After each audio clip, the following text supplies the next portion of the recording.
The moment Harper Lane's fist connected with nothing but air, she knew she'd made a terrible mistake. In front of 500 employees and rolling cameras, the MMA champion CEO had just challenged a janitor to spar, expecting an easy demonstration of power. But as Colton Hayes effortlessly redirected her attack, sending her sprawling onto the mat in 9 seconds flat, the laughter died. The phones kept recording, and somewhere in that stunned silence, a secret 12 years buried was about to explode into a $10 million fight that would change everything. Stay with me until the end of this incredible story and drop a comment about which city you're watching from. I'd love to see how far this tale travels. The morning had started like any other at Apex Industries headquarters in downtown Manhattan. The October sun filtered through the 40-foot glass atrium, casting geometric shadows across the Italian marble floors that Colton Hayes had been methodically cleaning since 5 a.m. His weathered hands moved the industrial mop in practiced strokes, the rhythm as familiar as breathing. At 38, Colton had perfected the art of being invisible, just another fixture in the corporate landscape, no different from the potted plants or water coolers that dotted each floor. "Dad, you forgot your lunch again." The voice made Colton turn. His 13-year-old son Evan stood in the lobby, school backpack slung over one shoulder, holding up a brown paper bag. The boy's dark hair fell into his eyes that matched his father's exact shade of green, though they hadn't yet learned to hide their emotions the way Colton's had. "You're going to be late for school," Colton said softly, abandoning his mop to walk over. He noticed the tear in Evan's jacket sleeve, mentally calculating if they could afford a new one this month. Probably not until after rent. "It's on my way," Evan shrugged, handing over the bag. "Besides, you need to eat. You're getting too skinny." Colton ruffled his son's hair, a gesture that Evan pretended to hate, but secretly loved. "Get going, soldier. Education first, remember." Yeah, the key to everything I know." Evan gave a mock salute, then hesitated. "Dad, Tommy Chen said his father saw you on TV once. Said you used to be somebody important. Is that true?" The question hung in the air like a held breath. Colton's jaw tightened almost imperceptibly. "The only important thing I've ever been is your father. Now go before Principal Martinez marks you tardy again." Yeah, Evan studied his father's face for a moment longer, searching for something he couldn't quite name, then nodded and jogged toward the exit. Colton watched until his son disappeared around the corner, then returned to his mop and bucket. The past was a luxury he couldn't afford to indulge. By 10 a.m., the atrium had transformed into a hive of activity. Apex Industries was celebrating its record quarterly earnings, and CEO Harper Lane had promised a special demonstration for the staff. Employees gathered in concentric circles around a professional-grade MMA mat that had been installed in the center of the space. The excitement was palpable. Their CEO wasn't just any executive. She was Harper "Hurricane" Lane, former UFC champion, the woman who'd walked away from fighting at her peak to conquer the business world instead. Colton tried to maneuver his cleaning cart around the crowd, but the press of bodies made it impossible. He'd have to wait until the demonstration was over. He found a spot near a marble pillar, partially hidden, but with a clear view of the mat. Old habits died hard. Always know your exits, always watch for threats, even when the only danger was being noticed. Harper Lane emerged from the executive elevator like a warrior entering an arena. At 35, she moved with the fluid confidence of someone who had never met a challenge she couldn't overcome. Her athletic frame was wrapped in a custom-tailored suit that probably cost more than Colton made in 3 months. But when she stepped onto the mat and shed the jacket, revealing a fitted athletic shirt underneath, she transformed. This wasn't Harper Lane, CEO. This was Hurricane Lane, the fighter who'd submitted 12 opponents in a row before retiring undefeated. "Good morning, Apex family," her voice carried without a microphone trained to project over roaring crowds. "As you know, I believe in leading by example. In business as in fighting, we must always be ready for the unexpected. We must never become complacent." The crowd murmured agreement, phones already out and recording. "Today, I want to demonstrate the importance of maintaining your edge no matter how successful you become." Harper's eyes swept the crowd, predatory and calculating. "I need a volunteer. Someone who thinks they can last 30 seconds with me." Nervous laughter rippled through the employees. A few younger men in suits shuffled their feet, caught between the desire to impress the boss and the very real fear of embarrassment. Harper's reputation wasn't just corporate mythology, there were videos online of her demolishing professional fighters. "Come on," Harper teased, bouncing lightly on the balls of her feet. "I promise I'll go easy. Consider it a team-building exercise." That's when her gaze landed on Colton. The moment stretched like a taut wire. Harper's expression shifted, something flickering behind her eyes, recognition. No, that was impossible. They'd never met. Colton had made sure of that when he took this job 18 months ago. He'd checked the executive schedules, learned Harper's patterns, always ensuring their paths never crossed. "You," Harper said, pointing directly at him, "the gentleman by the pillar." Every head in the atrium turned. Colton felt the weight of 500 stairs, the uncomfortable heat of sudden visibility. He shook his head slightly, taking a step backward. "Oh, come on." Harper's smile was sharp as a blade. "Don't be shy. What's your name?" "I'm Maintenance, ma'am," Colton said quietly, his voice barely carrying. "I should get back to work." "Maintenance," Harper's eyebrows rose. "Perfect. You're probably the only person here who does actual physical work. That makes you the ideal candidate." She gestured to the mat. "Unless you're afraid," the word hung in the air like a challenge. Colton saw the calculation in her eyes. She knew exactly what she was doing, which buttons to push. The crowd was already murmuring, some people snickering. He heard someone whisper, "Poor janitor's about to get destroyed." "I really should," Colton began. "I'll make it worth your while," Harper interrupted. $1,000 for 30 seconds. That's $33 per second. Probably more than you make in a day, right? The casual cruelty of the comment made something flicker in Colton's chest. Not anger, he'd burned through his lifetime supply of that years ago. Something else. Something he'd buried beneath routines and responsibilities and the careful construction of an ordinary life. "Ma'am, I appreciate the offer, but—" "5,000, Harper said. The crowd gasped. $5,000 for 30 seconds, cash, today. Colton thought of Evan's torn jacket, the overdue electric bill, the parent-teacher conference next week where he'd have to explain again why he couldn't afford the school's recommended tutoring program. $5,000 would change everything for the next few months. "The mat might get damaged," he said quietly. "From my work boots." Harper's smile widened. "Then take them off." The crowd parted as Colton moved forward, each step feeling like a countdown to something irreversible. He set down his lunch bag, the one Evan had brought, and began unlacing his boots with methodical precision. His movements were unhurried, controlled.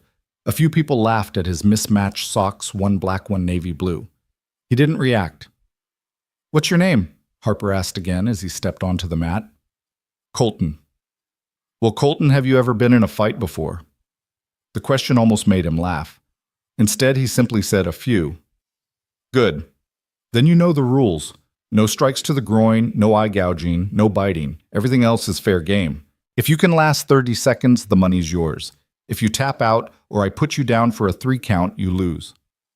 "Deal." Colton nodded.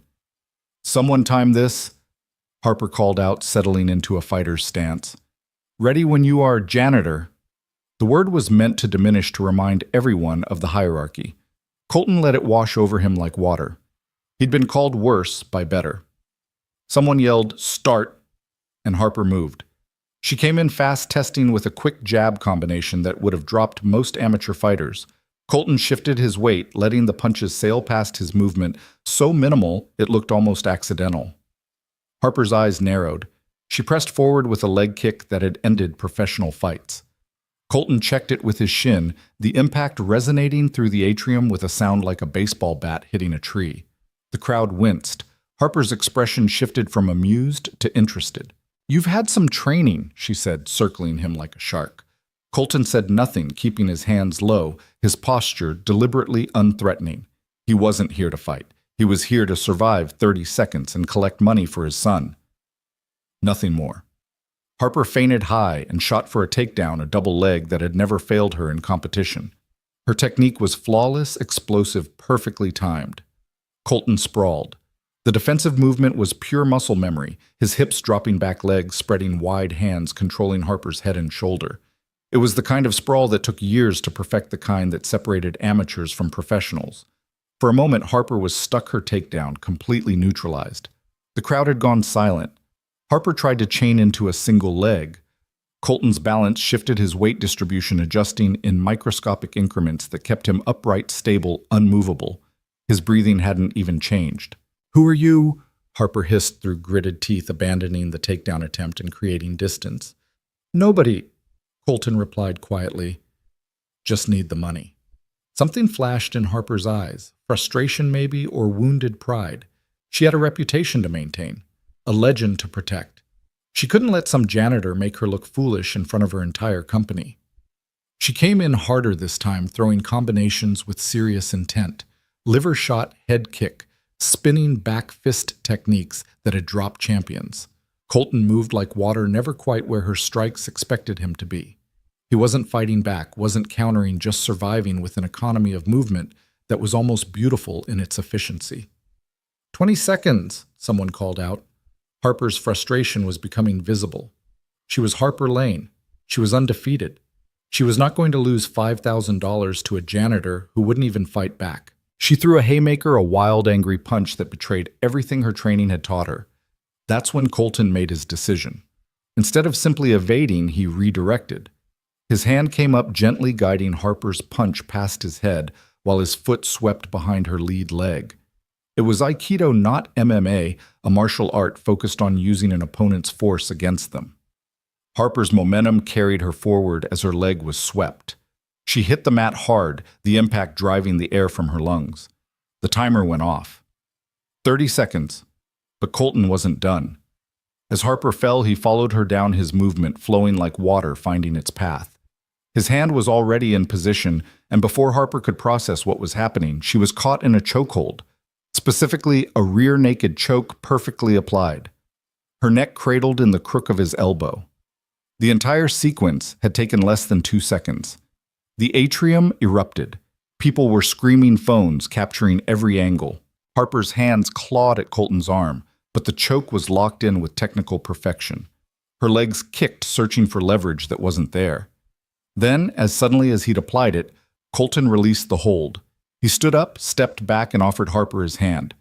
She lay on the mat for a moment, gasping, her face flushed with exertion, and something else, humiliation, rage, disbelief.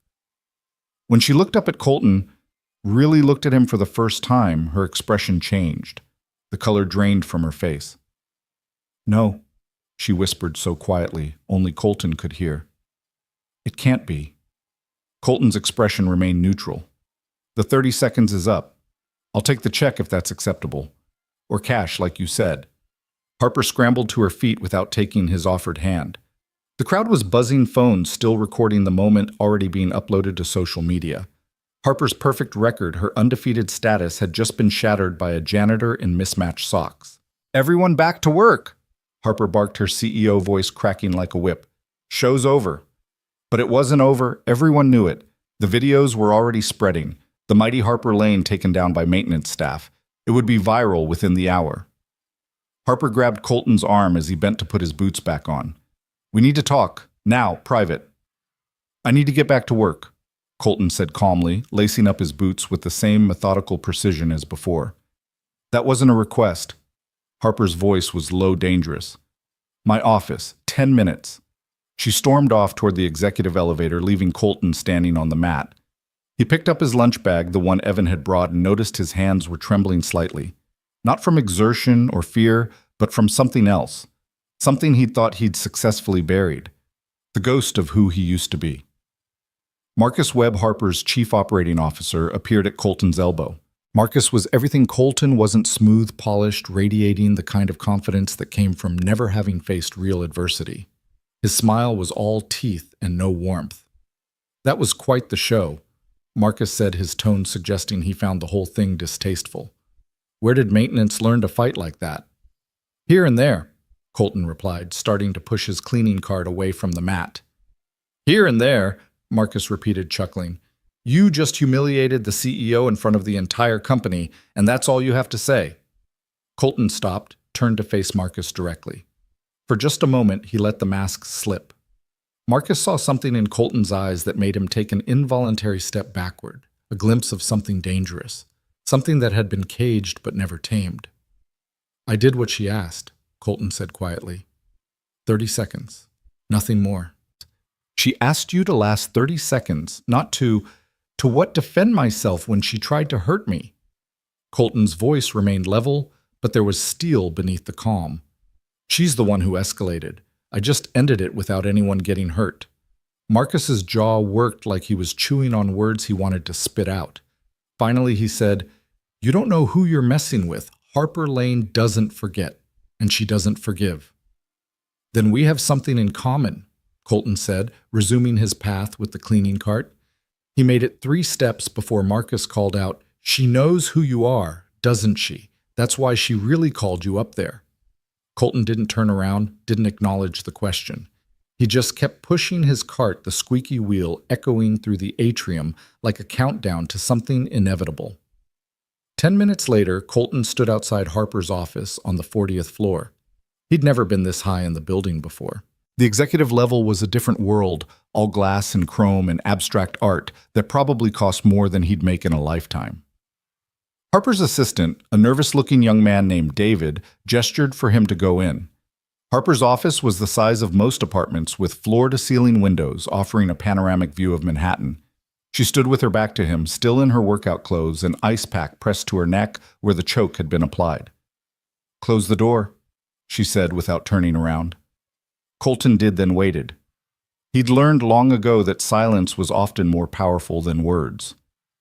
12 years, Harper finally said, turning to face him. 12 fucking years and you show up here in my building cleaning my floors. "I needed a job," Colton said simply. "This one pays well enough and provides health insurance for my son." "Your son?" Harper laughed, but there was no humor in it. "Does he know what his father did? Does he know about Jimmy?" The name hit Colton like a physical blow, but he didn't let it show. "My son knows I'm a janitor who loves him. That's all he needs to know." "A janitor?" Harper moved closer, her eyes searching his face. "Colton Ghost Hayes, the man who ended Jimmy Reeves' career, the man who put my teammate, my friend, in a wheelchair. That's not what happened." "No. Then why did you disappear? Why did you run if you weren't guilty?" Colton met her gaze steadily. "Because staying would have meant more people getting hurt. Because sometimes the truth is less important than perception. Because I had a son to raise and he didn't need to grow up with that shadow." "Bullshit." Harper's hands clenched into fists. "You ran because you were guilty. Because you knew what you'd done. Jimmy was 23 years old. He had his whole career ahead of him. And you—" "I saved his life," Colton interrupted, his voice cutting through her anger like a blade through silk. "But you weren't there that night. You only know what people told you, what people wanted you to believe." Harper's eyes narrowed. "Then tell me. Make me understand how breaking a man's spine was saving his life." "You don't want to understand. You want someone to blame. You've wanted it for 12 years and now you've found me." Colton moved toward the door. "I'll submit my resignation today. You won't see me again." "No." The word stopped him with his hand on the door handle. "You don't get to run again," Harper said. "Not this time. You want to know what I think? I think you're a coward. I think you've been hiding behind that mop and bucket, pretending to be nobody because you can't face what you did." Colton turned back to her, and for the first time Harper saw emotion crack through his careful control. "You have no idea what I've faced. What I face every day? What it costs to be nobody when you used to be—" He stopped himself, jaw clenching. "When you used to be somebody," Harper finished. "The ghost, the prodigy who could have been the greatest fighter of his generation. Yeah, I know all about you, Colton. I studied you. Every fight, every move, every technique. You were my hero once, before I knew what you really were. And what am I? A killer who got lucky. Jimmy survived barely, but you killed his dreams, his future, everything he worked for." Colton was quiet for a long moment. When he spoke, his voice was soft, dangerous. "Jimmy Reeves was using steroids, amphetamines, cocaine. The night of our fight, he was so high he couldn't feel pain, couldn't recognize damage. He would have fought until he died in that ring. The referee wouldn't stop it. Jimmy's corner had paid him off. His coach kept sending him back out even though his skull was fractured. So yes, I ended it. I ended it the only way I could that would stop the fight permanently without killing him. You're lying. His toxicology report proved otherwise. But that report was buried because too many important people had too much money riding on Jimmy being clean. A tragic accident was better for business than a drug scandal. Colton's eyes were hard as flint. I took the blame because someone had to, because Jimmy's family needed the insurance money, because the truth would have destroyed more lives than the lie. Harper stared at him, her worldview tilting on its axis. If that's true, why didn't you ever say anything? Why didn't you defend yourself? To whom? The media, who had already convicted me, the fans who wanted blood. The commission that was complicit in the cover-up. Colton shook his head. I had a 2-year-old son and a wife dying of cancer. I didn't have the luxury of fighting for my reputation. I needed to be present. I needed to be a father, so I became nobody. I became invisible. Until today. The office fell silent except for the distant hum of the city far below. Harper sank into her desk chair, the fight suddenly gone out of her. The video's already viral, she said quietly. 3 million views in the last hour. CEO gets destroyed by janitor. That's the headline. I'm sorry, that wasn't my intention. Harper laughed bitterly. Wasn't it the perfect revenge? Humiliate me in front of everyone. If I wanted revenge, I've had 18 months to take it. I've been in this building invisible watching you rise, watching you succeed. I could have destroyed you a dozen different ways if that's what I wanted. Colton moved back toward the door. I just wanted to earn money for my son. That's all I've ever wanted. Wait. Harper stood up. The 5,000. You earned it. She pulled out her phone, started tapping. What's your account information? Keep it. What? Keep your money. I don't want it. Not like this. Colton opened the door. I'll clean out my locker and be gone within the hour. Colton, wait. But he was already gone, walking down the hallway with the same steady pace he used to push his cleaning cart. Harper stood in her doorway, watching him disappear around the corner, feeling like she'd just lost a fight she didn't even know she was in. David, her assistant, approached nervously. Ms. Lane, you have the board meeting in 15 minutes about the Singapore expansion. Harper didn't respond. She was looking at her phone at the video that was now approaching 5 million views, but she wasn't watching herself get taken down. She was watching Colton's face.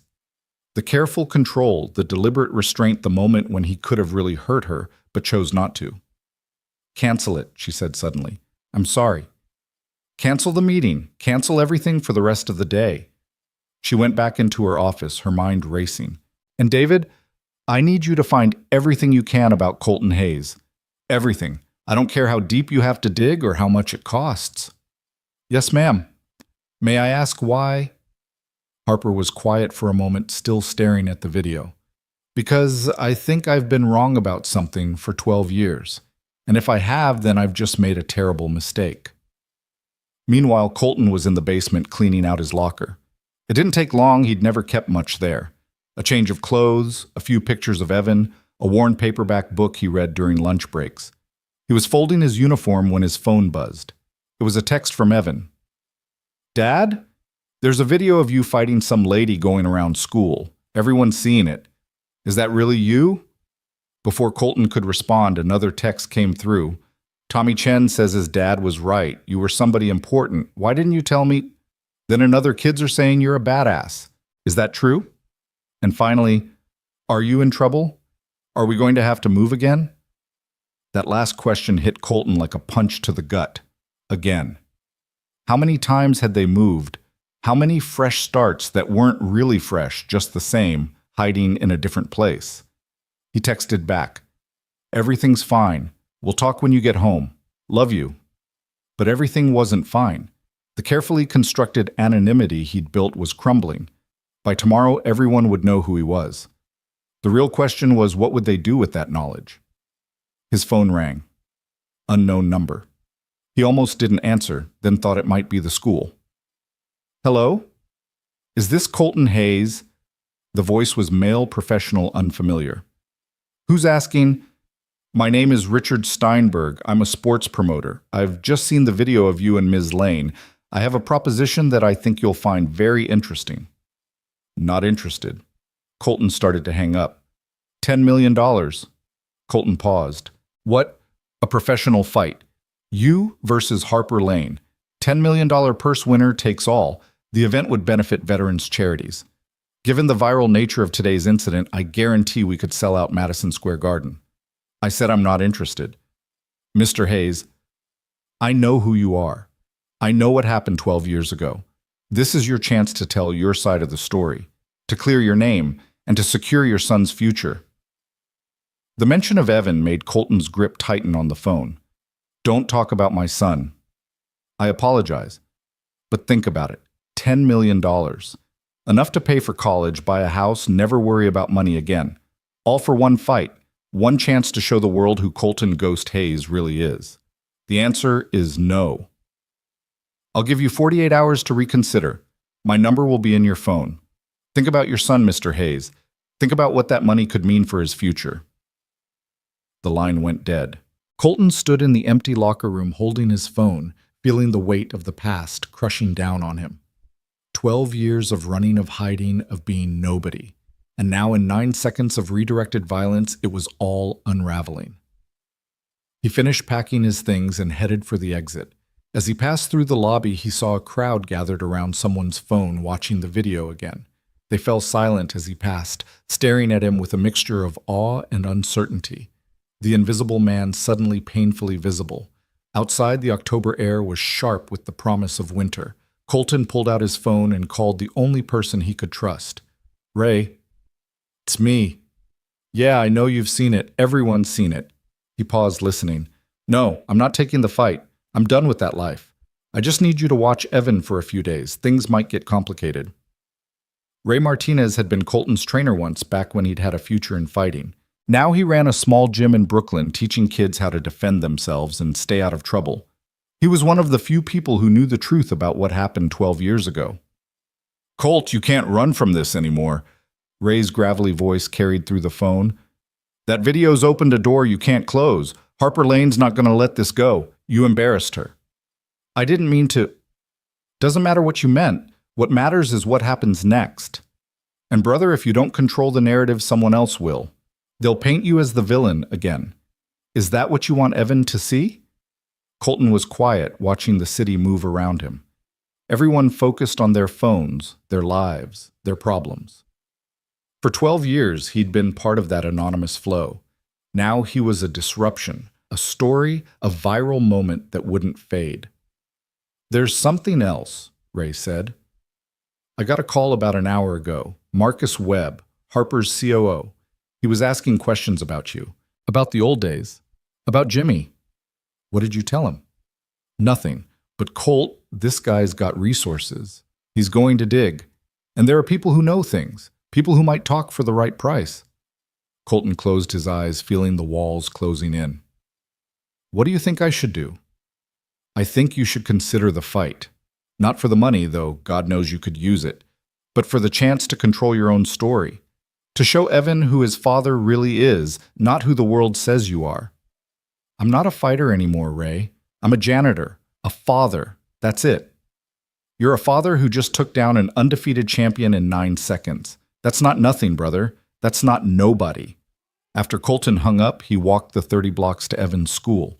He needed to be there when his son got out, needed to explain before the rumors and speculation twisted the truth beyond recognition. But as he approached the school, he saw the crowd reporters, cameras, people with phones all aimed at the entrance. Someone spotted him. There he is, Colton Hayes! The mob surged toward him, shouting questions. Why did you challenge Harper Lane? Are you coming out of retirement? What really happened with Jimmy Reeves? Is it true you're taking the $10 million fight? Colton retreated, his heart racing. He couldn't get to Evan like this. The school day wasn't over yet, but when it was, his son would walk into this chaos. He pulled out his phone, called the school's office. This is Colton Hayes, Evan Hayes' father. There's a situation outside. Tell Mr. Hayes we're aware. We've already arranged for Evan to exit through the faculty parking lot. Vice Principal Morrison will drive him home. Thank you. Tell him I'll be there. Tell him everything's okay. But as Colton made his way back to their small apartment in Queens, he knew that was a lie. Nothing was okay. The past he'd buried had been exhumed in the most public way possible. And Harper Lane, the woman who'd hated him for 12 years without knowing the truth, now held his future in her hands. His phone buzzed, a text from an unknown number. When he opened it, his blood ran cold. It was a photo of Evan at school taken from a distance. The message read, "Your boy looks just like you. Same eyes, same potential. Would be a shame if he followed in his father's footsteps, unless his father makes the right choice. Take the fight, Ghost, or we'll make sure everyone knows what really happened that night, including what you did to Jimmy's knee before the spine injury. The whole truth, not just the parts you've convinced yourself are noble." Colton deleted the message, but his hands were shaking. Someone knew. Someone who'd been there, who'd seen what happened in those final moments, the decision he'd made that haunted him more than anything else. The choice between letting Jimmy die in the ring or destroying his body to save his life. He made it to the apartment building just as Vice Principal Morrison's car pulled up. Evan jumped out, his face a mixture of confusion and excitement. "Dad, did you see you're famous? Everyone's talking about you." Colton knelt down, pulling his son into a hug. "We need to talk, soldier. There are things I should have told you a long time ago." They went inside up 3 flights of stairs to their 2-bedroom apartment. It was small but clean, everything in its place. Colton had learned that order was a form of control, and control was how you survived. Evan threw his backpack on the couch and turned to his father, eyes bright with curiosity.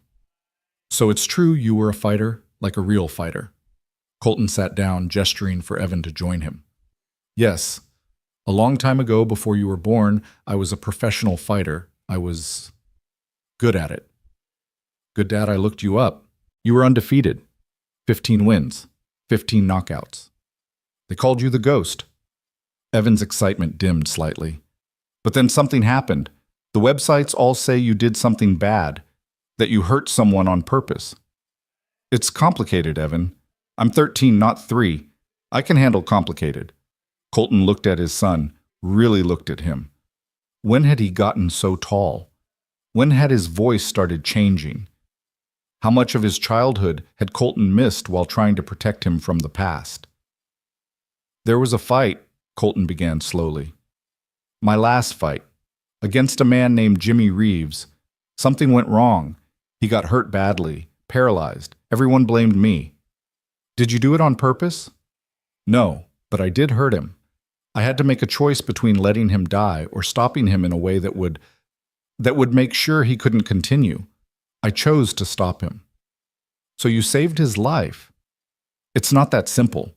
The way I stopped him, the technique I used, it ended his career, his dreams, everything he'd worked for. Some people think that's worse than dying."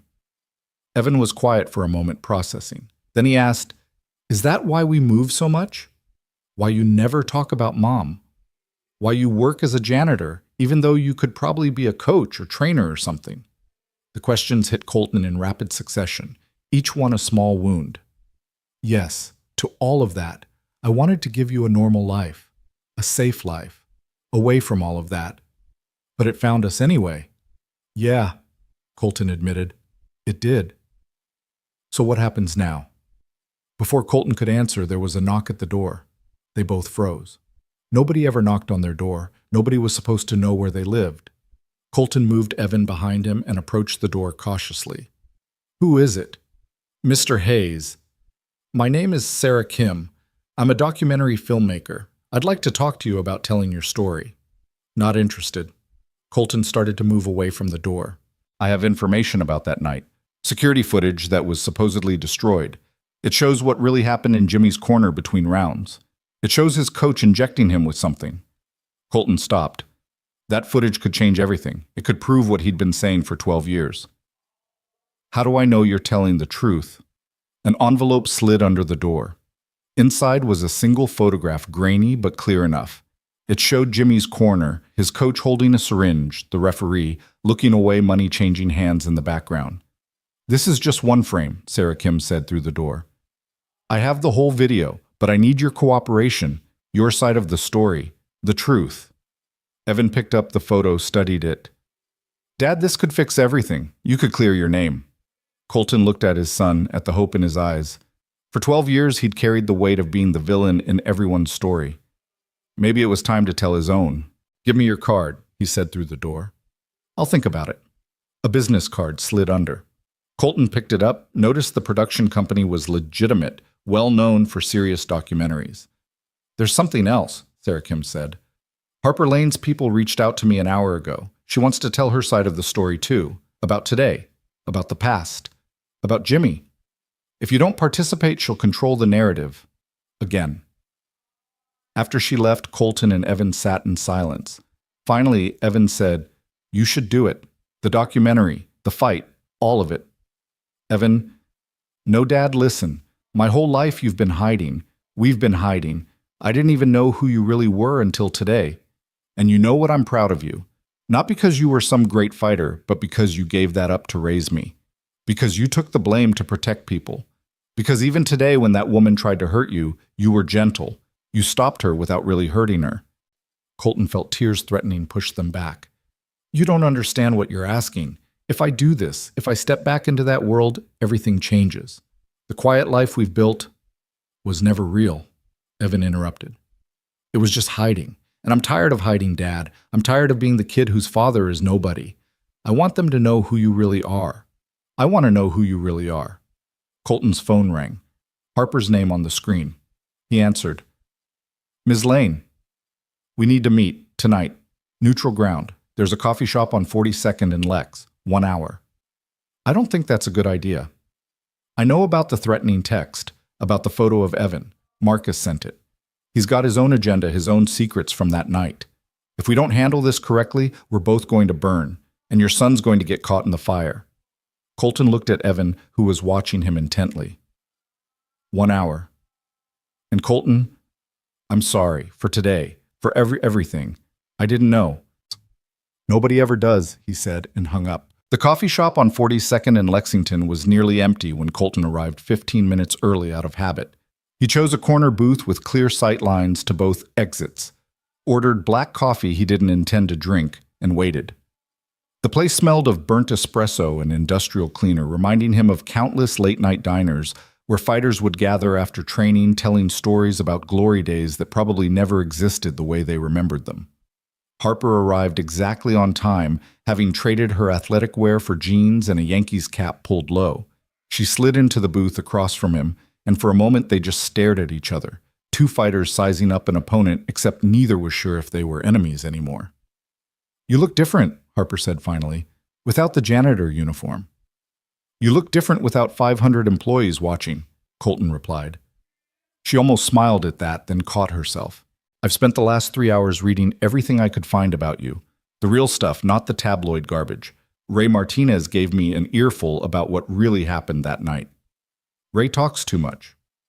Ray cares about you, said you were the most talented fighter he ever trained and the most frustrating, said you could have been champion of the world if you hadn't walked away. Could have been doesn't pay rent or raise children?" Harper pulled out her phone, showed him a screenshot. The video of their encounter now had 27 million views. "This does, though. You're trending worldwide. The ghost returns. That's what they're calling it." "I didn't return. I was just trying to earn $5,000, which you refused to take. It didn't feel right. Not after—" Colton trailed off, looking out the window at the river of yellow cabs flowing past. "After you realized I didn't know the truth," Harper finished. "That I'd spent 12 years hating you for something you didn't do. At least not the way I thought you did." She reached into her bag, pulled out a manila envelope thick with documents. "Marcus has been busy. He's compiled everything: police reports, medical records, witness statements. But there are inconsistencies, things that don't add up, like why Jimmy's toxicology report was sealed, why 3 members of the boxing commission resigned the week after your fight, why you never had a hearing. None of that matters now. It matters to your son. I saw his face in some of the crowd footage from outside his school. He looked proud, Colton, proud and confused and a little scared. That's a hell of a burden for a 13-year-old. Colton's jaw tightened. "Don't talk about my son. I'm trying to help. Like you helped today, calling me out in front of everyone, making me a spectacle." Harper was quiet for a moment, stirring sugar into her coffee with deliberate slowness.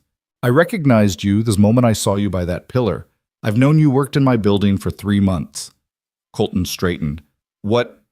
Security flagged you during a routine background check. They brought it to Marcus. Marcus brought it to me. The ghost hiding in plain sight, pushing a mop in my building. She met his eyes. I've walked past you a dozen times, watched you work, waited for you to say something, do something, acknowledge what happened. But you never did. You just kept being invisible. So today was what revenge? Today was supposed to be control. I thought if I could beat you publicly, it would finally close that chapter. Prove that you weren't the monster who destroyed my friend, just a man who could be defeated. She laughed bitterly. Instead, I proved the opposite. The way you moved, the restraint you showed, you could have hurt me badly. But you didn't. You were teaching, not fighting. I wasn't teaching. I was surviving. No, you were teaching. Every movement was a lesson. Use their force against them. Control without cruelty. Victory without vengeance. Harper leaned forward. That's not the philosophy of someone who'd deliberately destroy another fighter. Before Colton could respond, the coffee shop door chimed. Marcus Webb walked in, flanked by two men in expensive suits who had security written all over them. He spotted them immediately, his smile sharp as a blade. Well, well, the fighter and the janitor having coffee like old friends. He invited himself to sit, forcing Harper to slide over. Ms. Lane, the board is concerned about today's incident. The stock price has dropped 3 points. The board can wait, Harper said coldly. Actually, they can't. Marcus pulled out a tablet, showed them a news article. Someone leaked the story about Jimmy Reeves, about the connection between you, him, and our friend here. They're calling for an investigation, saying you staged today's fight for publicity. That's ridiculous. Is it a viral video worth millions in free advertising? A planned rematch worth even more? Marcus's eyes glittered. Unless, of course, Mr. Hayes here agrees to a simple narrative. He attacked you unprovoked. You defended yourself. He's been terminated for workplace violence. Clean Simple protects the company. I'm not lying for you, Colton said quietly. No, not even for this. Marcus produced another tablet. This one showing a video. It was Evan at school, shot from multiple angles. My people have been watching your boy all day. Every class, every interaction. Kids can be so cruel, can't they? Especially when they learn their classmate's father is a killer. Colton's hand shot across the table, grabbing Marcus's wrist before anyone could react. The security men reached for weapons, but Colton's voice cut through the tension like ice. If you go near my son again, if you even think about him, I'll show you what everyone thinks I did to Jimmy. Except with you, it won't be an accident. Marcus tried to pull away, but Colton's grip was iron. You're threatening me in front of witnesses. I'm promising you, Colton said, then released him. Marcus rubbed his wrist. His composure cracked. You just made a mistake, Hayes. I own judges, police commissioners, media outlets. I can destroy you. You can try, Harper interjected, her voice steady. But if you do, I'll personally ensure the board knows about your creative accounting. The Singapore funds that went missing, the ones you blamed on a systems error. Marcus went pale. You wouldn't dare. I'm Harper fucking Lane. I dare everything. She stood, gesturing for Colton to follow. We're done here, Marcus. And if I see even one negative story about Mr. Hayes or his son, I'll bury you so deep they'll need archaeologists to find you. Outside, the evening air was crisp with approaching winter. Harper walked beside Colton in silence for a block before speaking. He's going to come after both of us now. I know. I can protect myself. Can you protect Evan? Colton thought of his son's face, the pride mixed with confusion. I've been protecting him his whole life. From the truth. That's not the same as protecting him from Marcus Webb and his resources. Harper stopped walking, turned to face him. Take the fight. What? The $10 million fight. But not winner takes all. We split it no matter what. $5 million each. Enough to disappear if we need to or fight back if we choose to. You want to fight me for real? I want to control the narrative, our fight, our rules, our story. We make it about redemption, not revenge. About truth, not spectacle. And we use it to expose what really happened 12 years ago. Colton studied her face, looking for the angle, the trap. Why would you do that? Because I've spent 12 years hating the wrong person. Because Jimmy Reeves is still alive, living in Miami, running a gym, and he sent me a message an hour ago. Want to know what it said? She showed him her phone. The message was brief. Harper stopped digging. Colton saved my life that night. Let it go or we all burn. Jimmy. He's known the truth all along, Colton said, not surprised. And he let you take the blame. Let me hate you. Let everyone destroy you. Harper's voice was thick with anger, but not at Colton anymore. That's what I can't forgive. The cowardice of it. He was 23 and paralyzed. His whole world had ended. Blaming me gave him something to hold on to besides the truth that his own coach, the man he trusted, pumped him full of drugs and sent him to die for money. You're defending him. I'm understanding him. There's a difference. Harper's phone rang. She answered, her face changing as she listened. What do you mean, gone? How can he be gone? She hung up, turned to Colton with panic in her eyes. That was David, my assistant. Marcus has disappeared. Cleared out his office, transferred millions from company accounts, and vanished. He's running, or planning something. Harper's phone buzzed with another call. This time, her face went white. There's been an incident at your son's school. Someone called in a bomb threat. The building's being evacuated. Colton was already running Harper, keeping pace beside him. They covered the 20 blocks to the school in minutes, arriving to find chaos, police cars, fire trucks, parents frantically searching for children. Colton spotted Evan's bright blue backpack in a crowd of students and pushed through. Dad! Evan ran to him, and Colton crushed him in a hug. They said someone called about a bomb. Said it was because of you, because of the fighting thing. It's okay. You're safe. That's all that matters. Mr. Hayes. A police officer approached. We need to ask you some questions. He'll answer them later, Harper said, stepping forward with an authority that made the officer step back. Right now he's taking his son home. And you are a Harper Lane. My company's security team will be coordinating with you on this threat. We believe it's connected to a corporate espionage situation involving Marcus Webb. The officer's expression changed. Everyone knew Harper Lane. Of course, Ms. Lane. But we'll need Mr. Hayes to come to the station tomorrow. He'll be there. As they walked away, Evan between them, the boy looked up at Harper with curiosity. You're the lady from the video, the one my dad beat. Your dad didn't beat me, Harper said. He taught me something. What? That winning isn't always about being the strongest. Sometimes it's about knowing when not to fight. They reached Colton's apartment building. Harper started to leave, but Evan stopped her. Are you going to fight my dad again? For real this time? Harper looked at Colton, something passing between them. Maybe, but if we do, it won't be against each other. It'll be against everyone who thinks they know the truth. After Harper left, Colton made dinner while Evan did homework, trying to maintain normalcy in a day that had been anything but normal. But his mind kept racing Marcus's disappearance, the bomb threat, the fight offer. The careful life he'd built was crumbling, and he couldn't see a way to stop it. His phone rang. Unknown number. Yeah. Ghost. The voice was familiar, but older, rougher. It's Jimmy. Colton's hand tightened on the phone. Jimmy. I heard about today. Saw the video. You still move like water, man. What do you want? To warn you. Marcus Webb was there that night. He was working with my coach, handling the betting. He's got more to lose than anyone if the truth comes out. I figured as much. There's more. He's got a fighter, some young killer out of Eastern Europe, trained specifically to hurt people, not win matches. Word is he's planning something. A public challenge, maybe. Force you back into the ring on his terms. I'm not fighting anymore, Jimmy. You fought today. That was different. Was it look, Ghost? I know I owe you more than I can ever repay. You could have let me die in that ring. Should have, probably. Instead, you broke my spine to save my life. That's a kind of arithmetic most people can't understand. You let them blame me. Yeah, I did. And I'm sorry for that. But I was young and scared and broken. The story they gave me was easier than the truth. Jimmy paused. But I'm not young anymore. And I'm tired of lying. If you take this fight with Harper, I'll come forward, tell everyone what really happened. Why now? Because I've got a son too, teaches classes at my gym, and he asked me the other day if I knew you if the stories were true. I couldn't look him in the eye and lie anymore.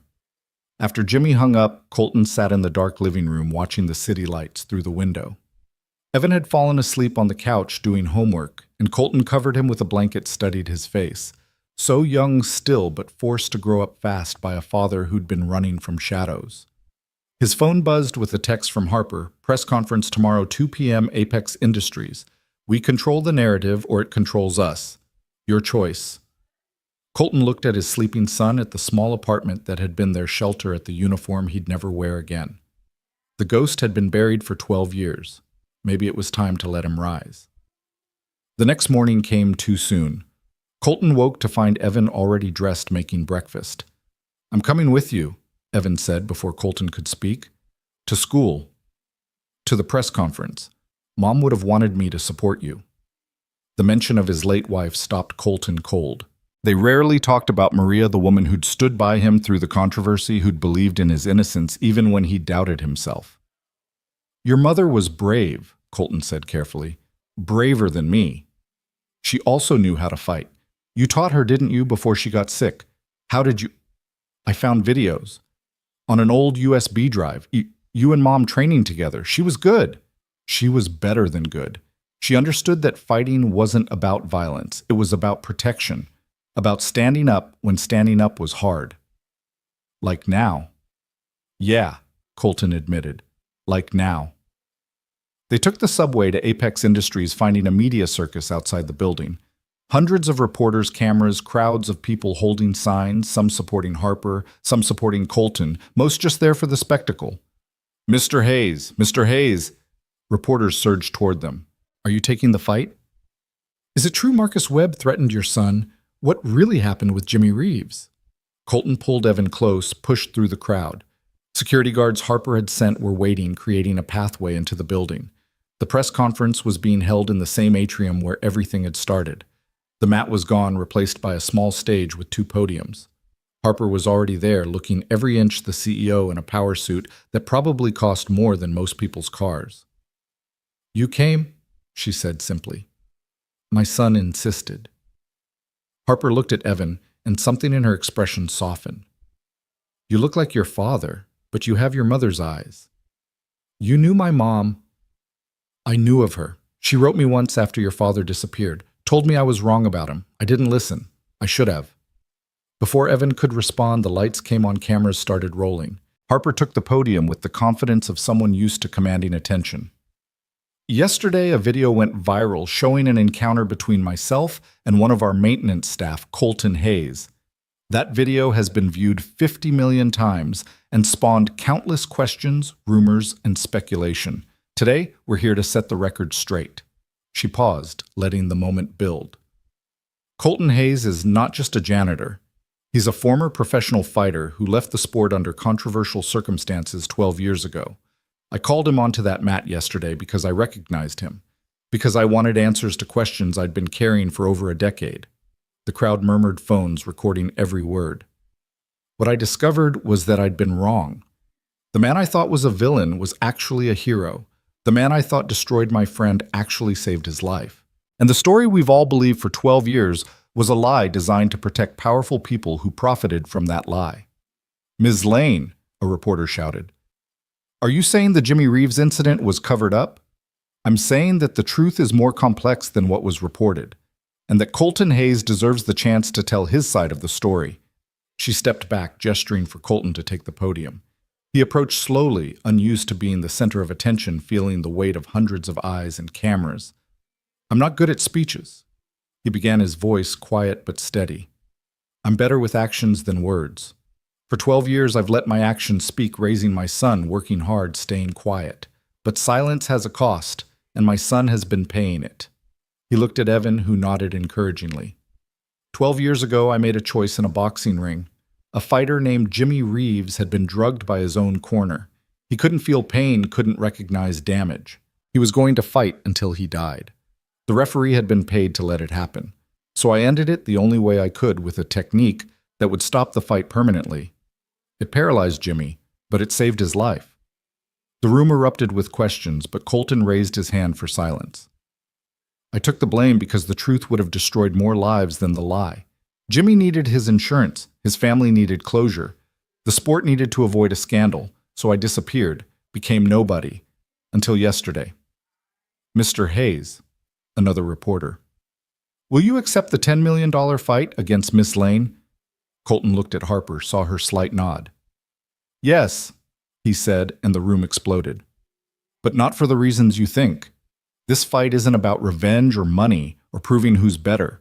It's about showing that two people who were enemies can become allies. That truth is more powerful than lies. That redemption is possible even after 12 years. The fight will take place in 6 weeks at Madison Square Garden, Harper added, retaking the podium. All proceeds will go to veterans charities and a new foundation for young fighters who need protection from exploitation. We're calling it the Second Chance Foundation. What about Marcus Webb? Someone shouted. Is it true he's fled the country? Harper's expression hardened. Marcus Webb is under federal investigation for embezzlement and fraud. His current whereabouts are unknown, but law enforcement is handling the situation. As if on cue, the lights suddenly cut out. Emergency lighting kicked in, bathing the atrium in an eerie red glow. On the main screen behind the stage, a video began playing. It was security footage from 12 years ago, the night of the Colton-Jimmy fight. But this was angle no one had seen from Jimmy's corner. Clear as day, his coach was injecting something into Jimmy's arm, while Marcus Webb handed over a thick envelope of cash. Then the video cut to Marcus himself sitting in what looked like a warehouse. "Hello, Harper. Hello, Ghost." His smile was cold. "You think you can control the narrative? You think you can just rewrite history? I made you both. Harper. Who do you think orchestrated your rise at Apex? Who cleared the path for you to become CEO? And Ghost, who do you think really ended your career? It wasn't about protecting Jimmy. It was about protecting the millions we had riding on that fight." The video continued, but now Marcus was standing next to another man, tall, muscled, with dead eyes and scars across his knuckles. This is Victor. He's from a place where they don't have rules about fighting, where they don't stop when someone taps out. He's here to challenge you, Ghost. Not in some sanctioned match with rules and referees. A real fight. Tonight, midnight. The old warehouse on Pier 47. If you don't show, Victor will visit your son's school tomorrow. And he won't be calling in fake bomb threats. The video cut out, the lights came back on, and chaos erupted. "Everyone remain calm," Harper shouted over the noise. "Security locked down the building. No one leaves until—" But Colton was already moving Evan right behind him. Harper caught up at the elevator. "You can't seriously be thinking about going," she said. "He threatened my son. It's a trap. He wants you dead or damaged so badly you can't fight. Either way, he wins." "Then what do you suggest?" Harper pulled out her phone and started making calls. "We don't play by his rules. We play by ours." The rest of the day was a blur of preparation. Harper mobilized her security team, had them scout the warehouse, set up surveillance. Ray Martinez arrived with a gym bag full of gear, his face grim. "You're really doing this?" Ray asked. "I don't have a choice." "There's always a choice. We could call the cops. And Marcus would disappear again. Besides, you know as well as I do that this was always going to end in a fight. It's the only language people like Marcus understand." As evening fell, they gathered in a private gym. Harper owned her Colton Ray, and surprisingly, Jimmy Reeves, who'd flown in from Miami. "You didn't have to come," Colton said. Jimmy, still in his wheelchair, but with powerful arms from years of adaptation, shrugged. "Yeah, I did. This is my fault as much as anyone's. If I told the truth 12 years ago, none of this would be happening." "We can't change the past," Harper said, wrapping her hands, "but we can sure as hell determine the future." "You're not coming," Colton said firmly. "This is my fight." "Like hell it is." Harper's eyes flashed. "Marcus played me too, used me. This is our fight." "Dad," Evan said from the doorway where he'd been listening. "She's right. You're stronger together than alone. Mom would have said the same thing." Colton looked at his son, at Harper, at the men who'd stood by him through everything. For 12 years, he'd fought alone in silence, in shadow. Maybe it was time to step into the light, but not by himself. "All right," he said, "but we do this smart.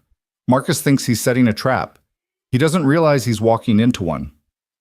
As midnight approached, they made their way to Pier 47. The warehouse loomed against the night sky, abandoned and ominous. But Colton wasn't the same man who'd walked into a ring 12 years ago.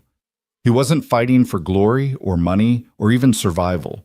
He was fighting for his son's future, for Harper's redemption, for Jimmy's forgiveness, for the truth that had been buried too long. The ghost was rising, but this time he wasn't alone. The warehouse door stood open like a mouth waiting to swallow them whole. Colton could hear the Hudson River lapping against the pier, could smell rust and motor oil, and something else violence hanging in the air like perfume at a funeral.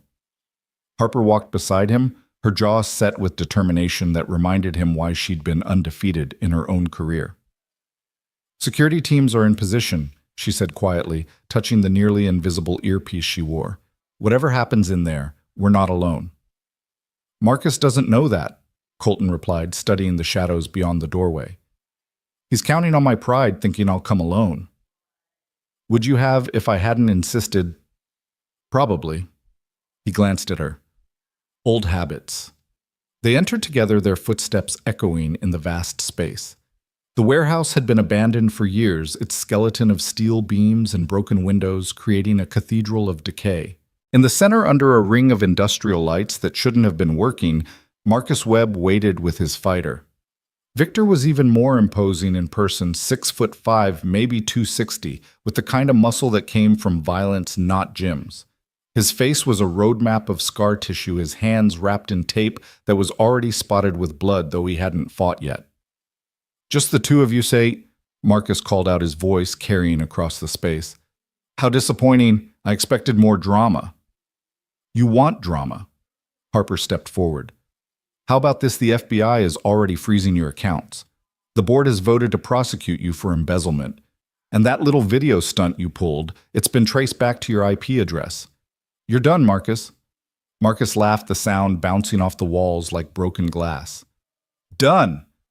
I'm just getting started. You see, Harper, you never understood the real game. It was never about money or power. It was about control. And right now, I control everything." He snapped his fingers. From the shadows emerged more men, a dozen of them all carrying the same dead-eyed look as Victor. Colton felt Harper tense beside him, heard her whisper into her earpiece. "Stand down," Marcus commanded, though they hadn't been ordered to move. "Here's how this works. Ghost fights Victor. No rules, no rounds, no stopping until someone doesn't get up. If Ghost wins, I disappear, and you never hear from me again. If Victor wins," he smiled, "well, let's just say your son might need a new guardian." "You're insane," Harper said. "No, I'm practical. Ghost here cost me $12 million that night when he destroyed Jimmy instead of letting him die heroically in the ring. Do you have any idea what that did to my plans, to my reputation in certain circles?" "You mean criminal circles?" Colton said quietly. "Call them what you want. They're the people who really run things. And they've been waiting 12 years for me to settle this debt." Marcus gestured to Victor. "He's their way of collecting." Victor stepped forward, rolling his shoulders. When he spoke, his accent was thick Eastern European. "You are the Ghost, the one who paralyzed a fighter to save him." He spat on the ground. "Where I come from, we let warriors die with honor." "Where you come from," Colton replied. "Warriors die for other people's money." Victor's eyes flashed with anger. He started to move forward, but Marcus held up a hand. "Not yet. First, I want Ghost to understand the stakes." He pulled out a tablet, showed a live feed. It was Evan's apartment, filmed from outside. "My people are watching. If you try to leave, if your security interferes, if anything happens except the fight. I want to see." "I'll fight," Colton said, already shrugging off his jacket. "No." Harper grabbed his arm. "This is insane. We're calling the police." "And watch my son pay for it." Colton met her eyes. "I've been running for 12 years. Hiding. Maybe Marcus is right about one thing: this needs to end. It doesn't need to end with you dead. Who says I'm going to die?" For the first time in 12 years, Colton smiled. Really smiled. It wasn't a happy expression. It was the smile of a predator who'd been pretending to be prey.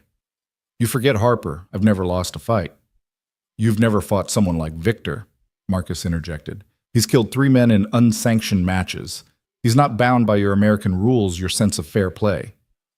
"Neither am I," Colton said, and something in his voice made even Victor step back slightly. "Not anymore." He moved to the center of the lit area, began stretching with the methodical precision of someone preparing for war. Harper stayed close, her voice urgent. "You don't have to prove anything. Not to me, not to Marcus, not to anyone. I'm not proving anything," Colton said, testing his range of motion. "I'm protecting my son. There's a difference." What if you lose? Then you take care of Evan. Promise me. Harper's eyes filled with tears she refused to let fall. You're not going to lose. Promise me anyway. I promise. But Colton, she grabbed his face, forced him to look at her. You come back. You fight, you win, and you come back. Because that boy needs his father, and because... She paused, something shifting in her expression. Because I need you to help me run the foundation. The Second Chance Foundation. We're partners now, remember? Before Colton could respond, Victor had moved into the circle, bouncing on his feet despite his size. The other men formed a loose ring around them, a human arena with no escape. Last chance, Ghost, Marcus called out. You can walk away. Leave the city. Leave the country. I'll even give you money to disappear. I tried disappearing, Colton replied, settling into a stance that was different from what he'd shown against Harper, lower, more grounded, ancient. It didn't take. Victor attacked without warning, a rushing bull charge that would have destroyed most fighters. But Colton wasn't there anymore, having shifted just enough to let the bigger man's momentum carry him past. Victor spun through a haymaker that could have decapitated someone. Colton ducked under it, his hand snapping out to strike Victor's ribs. It was a precise hit targeting the floating rib, and Victor grunted the first sign he could feel pain. You're quick for an old man, Victor said, circling more carefully now. You're slow for a killer, Colton replied. Victor's face darkened. He came in again, but this time with more technique, a combination of strikes that showed formal training beneath the brutality. Colton weaved through them, his movement liquid, but one caught him a knee to the ribs that lifted him off his feet. He rolled with the impact, came up moving, but Harper saw him wince. Something was damaged. He's hurt, Marcus crowed. The ghost is already breaking. Victor pressed his advantage, throwing bombs that Colton could only partially avoid. Each impact that landed was devastating, and Colton was being driven back toward the wall of men who wouldn't let him pass. Come on, Ghost, Harper shouted. Remember what you taught me, use his force. Shh. But Victor had learned from the early exchange. He wasn't overcommitting anymore, wasn't giving Colton anything to redirect. He was breaking him down systematically, like a demolition expert taking apart a building. A particularly vicious combination sent Colton to one knee. Victor stood over him, breathing hard but smiling. The ghost dies tonight, he said, raising his fist for a finishing blow. That's when Colton moved. It wasn't the desperate scramble of a beaten fighter. It was the explosive precision of someone who'd been playing a different game entirely. His hand shot up, catching Victor's descending fist and redirecting it into the concrete floor. The impact was tremendous. Everyone heard the bones break. Victor screamed, tried to pull back, but Colton was already flowing into the next movement. His legs scissored around Victor's, taking him down, and suddenly the giant was on his back with Colton on top, raining down elbows that were aimed with surgical precision. Stop playing with him, Marcus shouted. Victor, get up! But Victor couldn't get up. Colton had shifted into full mount, his weight distributed perfectly, his strikes targeting nerve clusters and pressure points that most fighters didn't even know existed. It wasn't boxing or MMA, it was something older, more devastating. This is what I learned, Colton said, his voice carrying despite the violence. Not in a gym or a ring. In places where there were no rules, no referees, no mercy. Before I became a fighter, I was something else. Something worse. He grabbed Victor's arm, twisted it into a lock that threatened to tear every ligament. Yield, Colton said quietly. Victor tried to resist, but Colton applied pressure. The arm began to bend in ways arms shouldn't bend. Yield or I break it beyond repair. You'll never fight again. Do it, Marcus screamed. Victor, destroy him. But Victor had felt something in Colton's grip, seen something in his eyes. This wasn't a sport fighter or even a tough guy.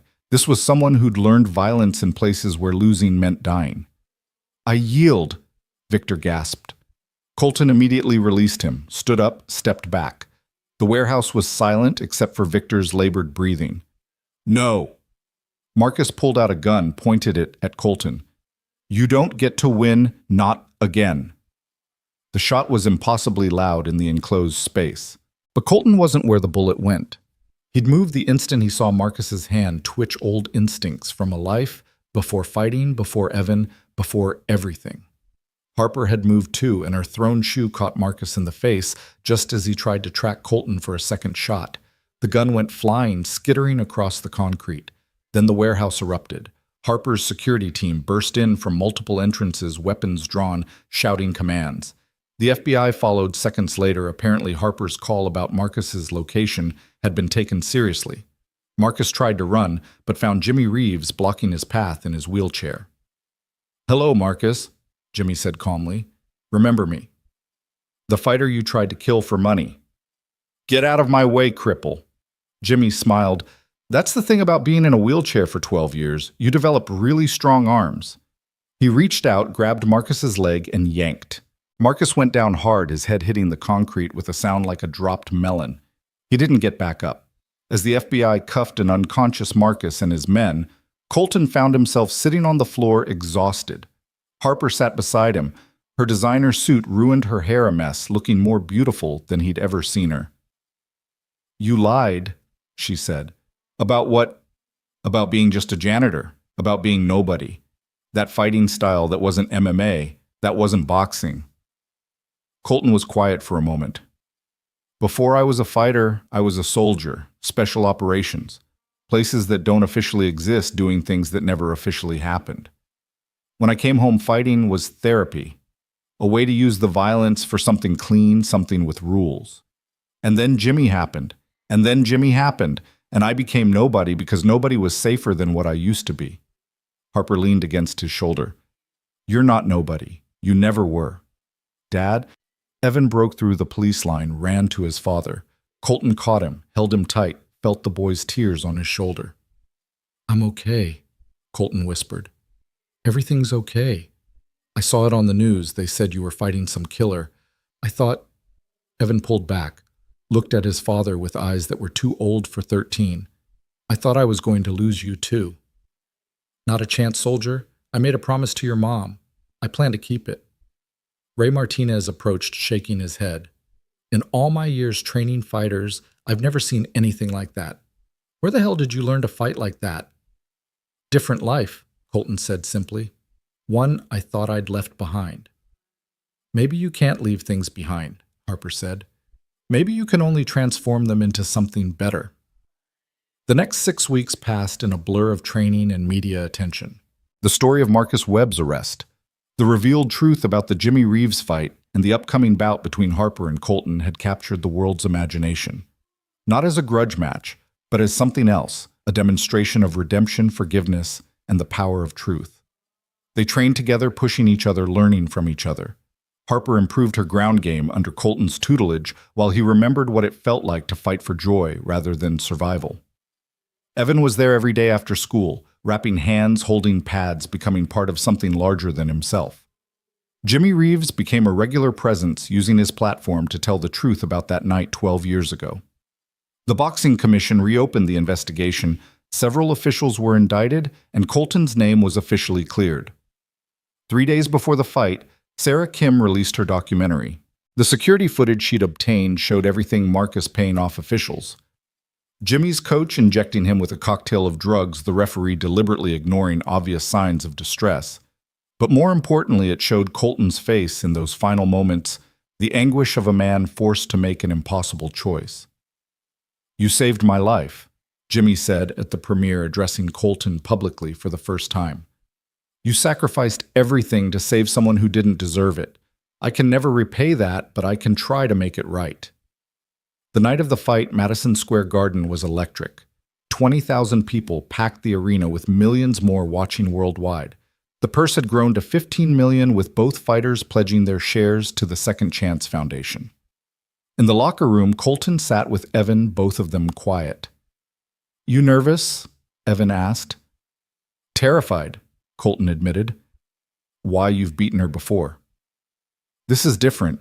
This isn't about winning or losing. It's about showing the world that enemies can become allies, that the past doesn't have to define the future." He looked at his son. "It's about showing you that your dad is more than his mistakes." "I already know that," Evan said simply. "I've always known that." Harper appeared in the doorway wearing her fight gear. "They're ready for us." The walk to the ring was surreal. The crowd was on its feet cheering for both of them, understanding that they were witnessing something unique. This wasn't about violence or dominance, it was about closure.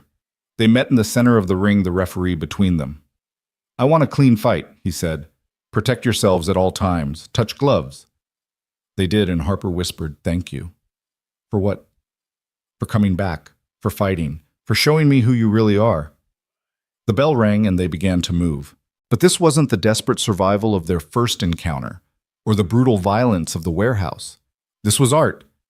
Two masters demonstrating their craft, pushing each other, elevating each other. Harper's strikes were crisp, precise, beautiful. Colton's movement was liquid ghost-like, living up to his old nickname. They traded combinations that had the crowd gasping, grappling exchanges that showed technical mastery, moments of pure athletic brilliance that transcended sport. In the third round, Harper caught Colton with a combination that sent him to the canvas. The crowd held its breath as he got up, smiling, nodding his appreciation. In the fifth, Colton demonstrated a throw that put Harper on her back, but he helped her up immediately, both of them grinning. By the eighth round, they were both exhausted, bloody, exhilarated. The crowd was chanting both their names, understanding they were witnessing something special. "You could end this," Harper gasped during a clinch. "You're holding back." "So are you," Colton replied. "We both are. Because this isn't about ending anything. It's about beginning." The final round was a war. They held nothing back, trading strikes with bad intentions, neither willing to give an inch. When the final bell rang, they were holding each other up, foreheads pressed together, both laughing and crying simultaneously. The judge's decision was split a draw. The crowd erupted, understanding it was the only possible outcome. There was no loser tonight, only winners. As they raised each other's hands in the center of the ring, Colton saw Evan in the front row, tears streaming down his face, proud beyond words. He saw Ray Martinez nodding approval. Jimmy Reeves actually standing, supported by advanced prosthetics he'd been afraid to try until now, and applauding. "What now?" Harper asked, both of them battered but triumphant. "Now we build something," Colton said. "The foundation. A place where fighters can be safe, where truth matters more than money, where second chances are real. Together. Together." 6 months later, the Second Chance Foundation opened its doors in a renovated warehouse, not the one where violence had nearly destroyed them, but one where it would be transformed into protection. The gym was state-of-the-art with medical staff, counselors, and trainers who understood that fighting was about more than winning. Evan was one of the first students learning not just how to fight, but when not to. Harper taught classes for abuse survivors, showing them how strength came in many forms. Colton worked with veterans, people like himself, who'd seen too much violence and needed to find peace within it. Marcus Webb was convicted on multiple charges, sentenced to 20 years. Victor surprisingly applied to be an instructor at the foundation. "I was warrior in wrong war," he said simply. "Now I fight for right things." They gave him a chance. Second chances were what they were about after all. One evening, as the sun set over the city, Colton stood on the roof of the foundation building watching the kids train in the courtyard below. Harper joined him, as she often did these days. "Any regrets?" she asked. "About the fight? The past everything? Any of it?" Colton thought for a moment. "No. Every mistake, every hard choice, every moment of pain, it all led here. Led to this." He gestured at the thriving foundation below. "Led to us." Harper took his hand, a gesture that had become natural over the months. The ghost and the hurricane. "Who would have thought? Mom would have," Evan said, appearing beside them with his training gear. "She always said Dad would find his way back to the light. Just needed the right person to show him the path." "And you think I'm that person?" Harper asked. "I think you both are," Evan said. "For each other." As the three of them stood there watching the sun paint the city gold, Colton realized his son was right. The ghost hadn't been resurrected, he'd been transformed. The man who'd hidden in shadows for 12 years had finally stepped into the light, not alone but surrounded by people who'd fought their way through their own darkness. The warehouse on Pier 47 had been demolished. Marcus's empire had crumbled and the lies of the past had been exposed. But from those ashes, something new had grown, something built on truth, sustained by forgiveness, and strengthened by the understanding that redemption wasn't a destination, it was a daily choice. "Come on," Harper said, pulling them toward the stairs. "Ray's teaching that new combination I want to learn." "The one that nearly knocked me out last week?" Colton asked. "That's the one." "You're going to be the death of me." "Maybe," Harper grinned. "But what a way to go." They descended into the gym together, the sounds of training and laughter rising to meet them. The ghost was gone, but Colton Hayes, father, teacher, partner, and fighter, was finally fully alive. The Foundation's success hadn't gone unnoticed. 3 months after the Madison Square Garden fight, Colton stood in Harper's office. She'd insisted he have one adjacent to hers, reading a letter that had arrived by courier. His hands trembled slightly, not from fear, but from recognition of a past he'd thought permanently buried. "What is it?" Harper asked, noticing his sudden stillness. "An invitation," Colton said quietly, "to testify before Congress. The House Committee on Sports Integrity wants to investigate corruption in professional fighting." Harper moved closer, reading over his shoulder. "This is good. You can finally tell the whole truth on record under oath." "It's not that simple." Colton set the letter down, walked to the window overlooking the gym where Evan was sparring with another student. "If I testify, I'll have to talk about everything. Not just the Jimmy Reeves fight, but what came before. My military service. The things I did that led me to fighting in the first place. The things you've never told me about. The things I've never told anyone about, not even Maria." He watched his son below, noting how much the boy had grown in just 6 months, taller, stronger, more confident. "Some secrets are meant to stay buried." Harper was quiet for a moment, then said, "Marcus is going to testify too. His lawyer called. He's trying to cut a deal claiming he has information about a larger conspiracy. International fight-fixing, money laundering connections to organized crime. Let me guess, he's painting himself as a small fish who got caught up in something bigger." "Exactly.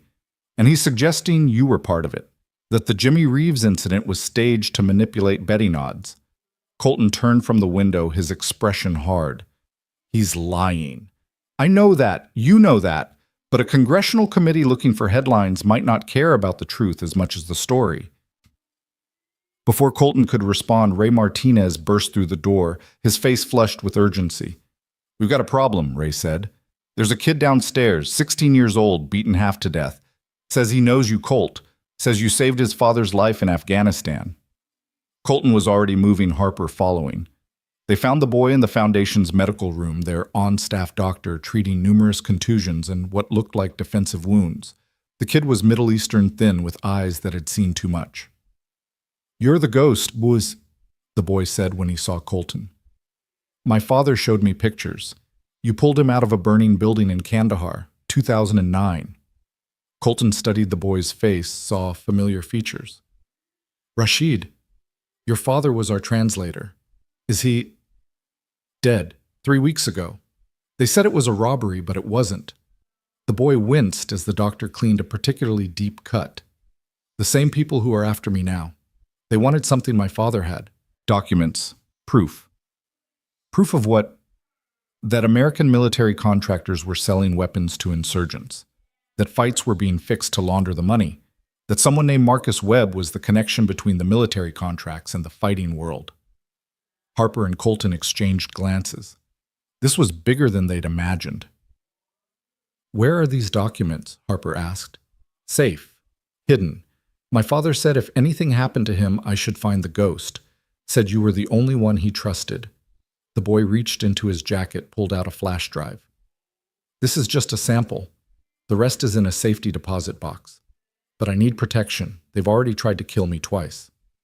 "Who's they?" Colton asked, though he suspected he already knew. "Consortium of military contractors, organized crime sports management companies. My father spent years gathering evidence after he came to America. He wanted to expose them all, but he needed someone with credibility, someone who couldn't be bought or intimidated. Someone who'd already lost everything and had nothing left to lose," Colton said quietly. "No, the boy Amir." He said his name was corrected. "Someone who'd found something worth fighting for again." They set Amir up in a secure room at the Foundation, posted Victor as security. The former enforcer had become fiercely protective of the kids they helped. Harper called her lawyers, started building a legal strategy. But Colton knew legal strategies wouldn't be enough. The people Amir was describing didn't operate within the law.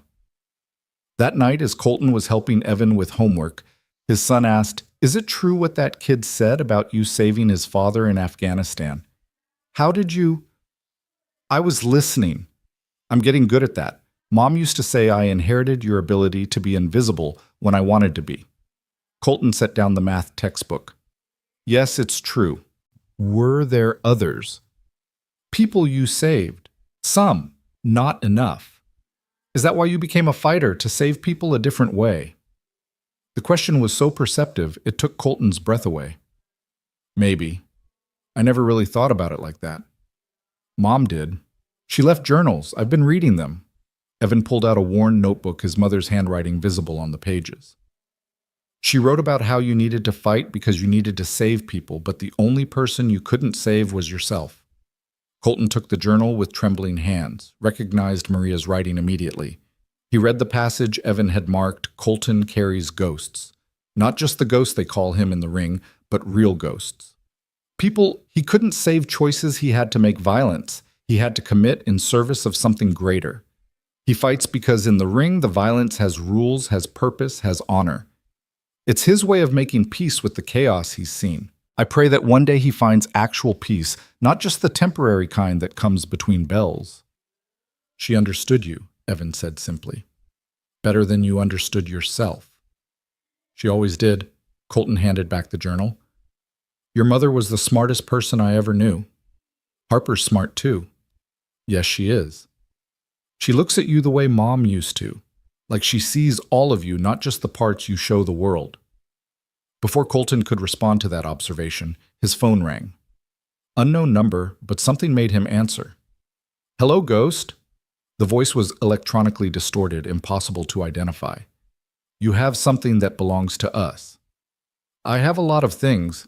You'll need to be more specific." "The boy. Amir.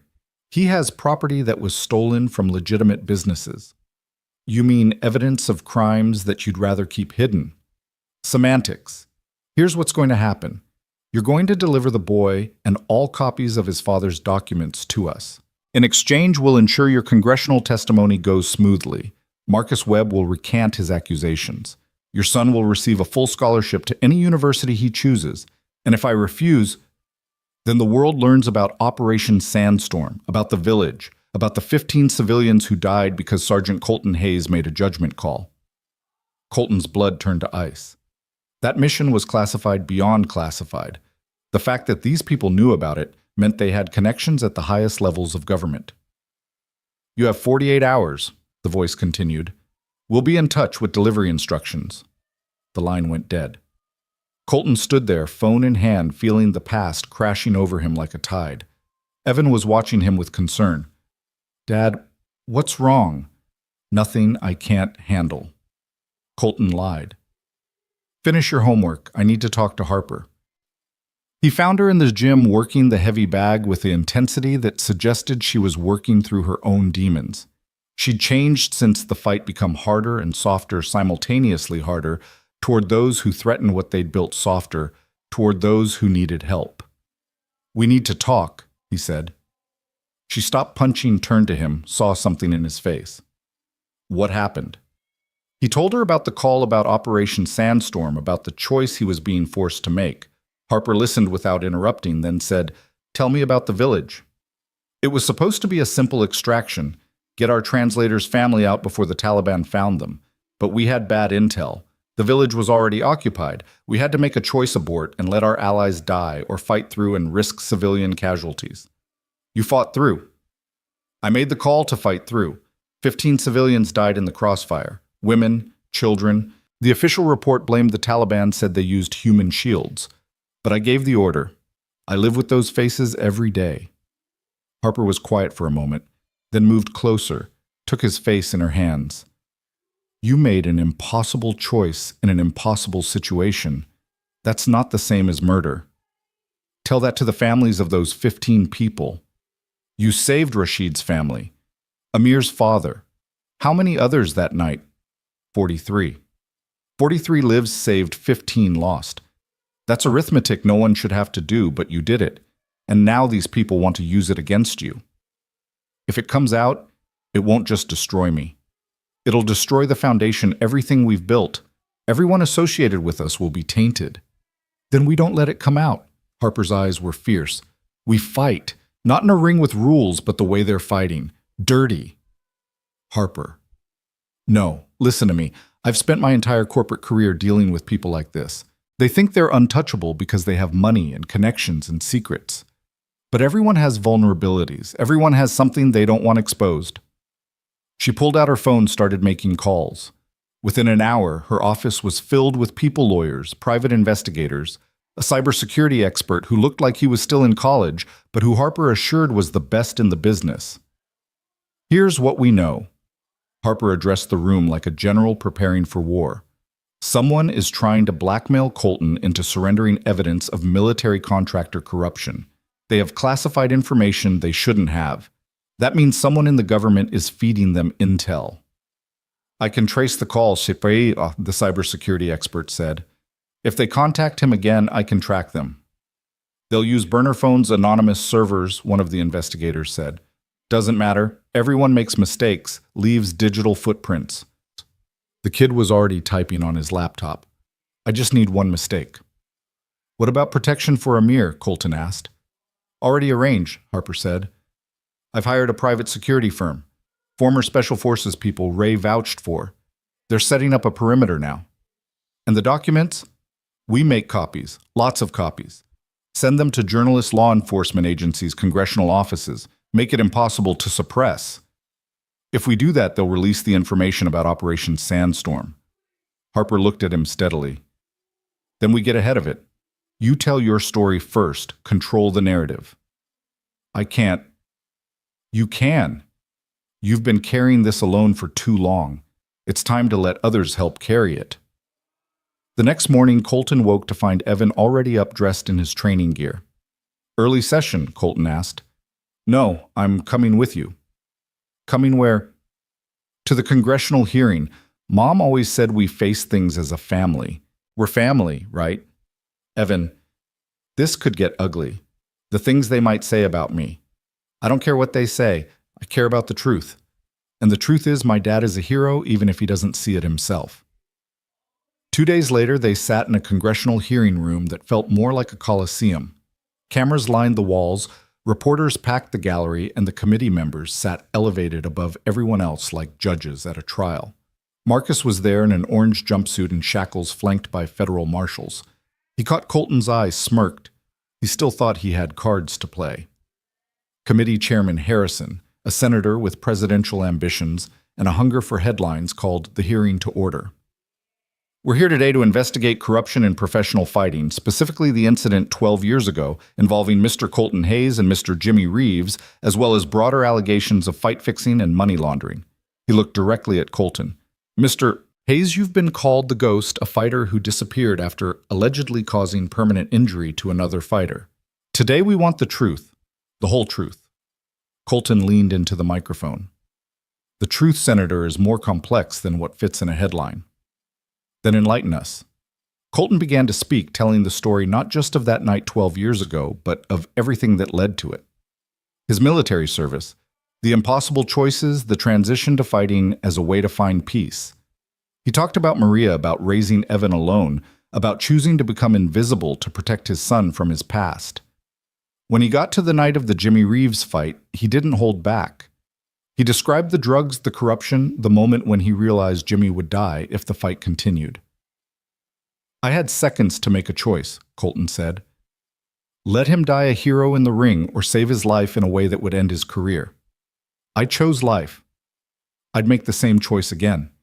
Even knowing what it cost you, Senator Harrison asked, especially knowing what it cost me, because I'm sitting here today able to look my son in the eye. Jimmy Reeves is alive, walking again thanks to new technology, running a gym where he helps young fighters. That's worth more than any reputation. Mr. Webb has suggested you were part of a larger conspiracy, the senator said. That the fight was fixed. Mr. Webb is trying to save himself by destroying others. It's what he's always done. Marcus stood up suddenly, despite his lawyer's attempts to stop him. Tell them about Operation Sandstorm Ghost. Tell them about the village. The room erupted in confusion. Senator Harrison banged his gavel for order. What's Operation Sandstorm? The senator demanded. This was the moment Colton had dreaded. But as he looked at Harper in the gallery, at Evan beside her, at Ray and Jimmy, and even Victor, who'd come to support him, he realized he wasn't alone anymore. Operation Sandstorm was a classified military operation in Afghanistan, Colton said clearly. I was the sergeant in charge of an extraction mission that went wrong. 15 civilians died. I've carried that guilt for 16 years. You murdered civilians, Marcus shouted. This is your hero, a killer. I made a battlefield decision that saved 43 lives at the cost of 15. Colton said, his voice steady despite the pain. It was the hardest choice I've ever made, and I live with it every day, but I don't hide from it anymore. How is this relevant to the fight-fixing investigation? Senator Harrison asked, clearly thrown by this turn. Because the same military contractors involved in covering up Operation Sandstorm were laundering money through professional fighting, Harper said, standing up in the gallery. We have proof. She held up a flash drive. Everything's here. Financial records, communications, names, dates. The conspiracy Mr. Webb was part of goes all the way to Pentagon procurement offices. You can't introduce evidence from the gallery, the senator began. I can, if I'm a witness, Harper said. I'm Harper Lane, CEO of Apex Industries. I'm also the woman who fought Colton Hayes 6 months ago, and I'm here to testify that everything he said is true. The hearing devolved into chaos. Marcus was screaming about deals and immunity. Reporters were shouting questions. The committee members were arguing among themselves. Through it all, Colton sat quietly feeling something he hadn't experienced in years. Peace. The secrets were out, all of them. And he was still standing. The hearing was recessed, but the damage was done. Within hours, the story was everywhere. Not just about the fight fixing, but about Operation Sandstorm, about Colton's past, about the conspiracy that connected military contractors to organized crime to professional sports. That evening, Colton stood on the roof of the foundation, expecting to see his reputation in ruins. Instead, he found something else.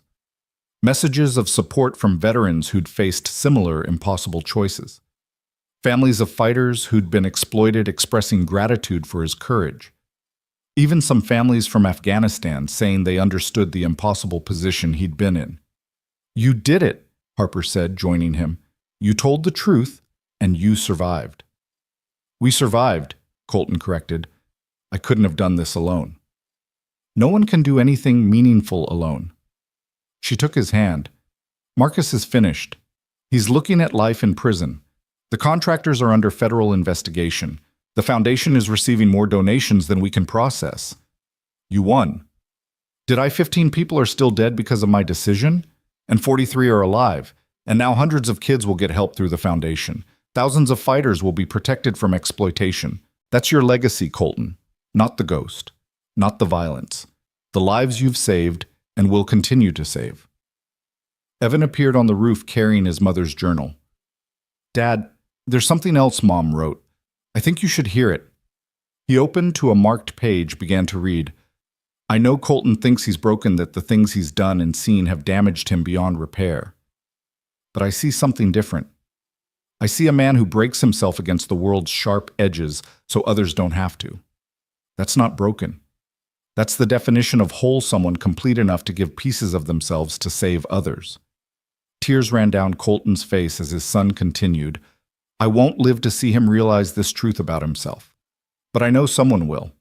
Someone who's strong enough to stand with him, to fight beside him, to show him that he doesn't have to carry everything alone. When that person comes, I hope Colton is brave enough to let them in. He deserves that kind of love. The kind that doesn't try to fix you, but stands with you while you fix yourself. Evan closed the journal, looked at his father and Harper standing close together. I think Mom would be happy about this. About all of it. You really think so? Colton asked. I know so. She always said you'd find your way back to the light. You just needed time. Evan smiled. And maybe someone to spar with who wouldn't let you win. Harper laughed, the sound bright in the evening air. I never let anyone win. Neither do I, Colton said. Not anymore. A week later, the Foundation hosted its first major tournament. Not professional fights for money, but amateur bouts for young fighters who wanted to test themselves in a safe, monitored environment. No gambling, no fixed matches, no exploitation, just pure sport. Colton watched from ringside as Evan competed in his first official match. The boy moved like his father, fluid-controlled, always thinking 3 moves ahead. But he also had his mother's grace, her ability to find beauty even in conflict. He's good, Jimmy said from his wheelchair beside Colton. Really good. He could go pro someday if he wanted. That's his choice to make, Colton replied. All I can do is make sure he has choices. You've done more than that. You've given him a legacy to be proud of. The match ended with Evan victorious, but immediately helping his opponent up, checking if he was okay. The crowd applauded not just the winner, but the sportsmanship. That's what we're building, Harper said, appearing beside them. Fighters who understand that strength isn't about domination. It's about protection. That night after the tournament, after the crowds had gone home and the Foundation had grown quiet, Colton found himself in the gym with Harper. They were cleaning up, putting equipment away, comfortable in the domestic rhythm they'd developed. I've been thinking, Harper said, coiling hand wraps, about what comes next. The Foundation's doing well. We have funding for the next 5 years at least. I'm not talking about the Foundation. She stopped, turned to face him. I'm talking about us. Us. Don't play dumb ghost. We've been dancing around this for months. I see how you look at me. You see how I look at you. Even your 13-year-old son sees it. Harper. I know you love Maria. I know you think you don't deserve to be happy again, but she's gone, Colton, and she wrote in her journal that she wanted you to find someone. She wanted you to be happy. It's not that simple. Why not? Because I'm dangerous. My past, your past is what makes you who you are. And who you are is the man I've fallen in love with. The words hung in the air between them. I love your strength and your gentleness. I love how you protect everyone but yourself. I love how you teach and how you learn. I love how you've taken every terrible thing that's happened to you and transformed it into something that helps others. Colton stood frozen, unable to speak. Say something, Harper whispered. I don't know how to do this, he admitted. It's been so long since I let anyone in. Then we'll figure it out together. Like we figured out the Foundation. Like we figured out how to fight each other without destroying each other. Like we figure out everything together. She moved closer, close enough that he could feel her warmth, smell the faint scent of the gym mixed with her perfume. I'm scared, he admitted. So am I. But isn't that what courage is? Being scared and moving forward anyway. You're quoting my own lessons back to me. I'm a good student. He kissed her, then soft and careful at first, then deeper as years of loneliness and isolation melted away. When they finally pulled apart, both were breathless. So what now? Colton asked. Now we stop hiding, Harper said. Both of us. We stop pretending we're alone in this fight. Evan already told me I should ask you out. His exact words were, my dad's clueless about everything except fighting, so you'll have to make the first move. Colton laughed. Really laughed for the first time in years. That sounds like him. He also said his mom would approve. That she'd want you to be happy. She would, Colton agreed. She always saw the best in people, even when they couldn't see it in themselves. Then let's honor that. Let's be our best selves, not for her, but for us, for Evan, for all the kids we're helping, for the future we're building. As they stood there in the empty gym, surrounded by the equipment of their trade, the tools of violence transformed into instruments of growth. Colton realized that the ghost truly was dead. Not destroyed, but transformed into something better. Colton Hayes, father, teacher, partner, and yes, fighter, had finally found what he'd been searching for without knowing it. Not redemption that had come through truth, not forgiveness that had come through understanding, but connection. The kind that doesn't break under pressure but gets stronger. The kind that takes 2 fighters and makes them a team. There's something else, Harper said. The Congressional Committee wants us to testify again. Together this time, about the Foundation, about how we're working to clean up the sport. Next month. But this time, we're not defending ourselves. We're on the attack. We're going after everyone who profits from exploiting fighters. That's a lot of enemies to make. Good thing we're fighters, then. Good thing we're together, Colton corrected. Harper smiled that fierce expression that had first caught his attention in the atrium months ago. They won't know what hit them. The congressional hearing room felt different this time. Where before it had been a battlefield, now it was a stage for something unprecedented. Colton sat beside Harper at the witness table, their hands briefly touching beneath the polished wood, a gesture invisible to the cameras but grounding for both of them. The past month had been a whirlwind of preparation and investigation, and most surprisingly, the delicate navigation of their new relationship under the watchful eye of a 13-year-old who seemed to find the whole thing both amusing and overdue. Senator Harrison gavelled the session to order, his expression considerably less hostile than it had been at the previous hearing.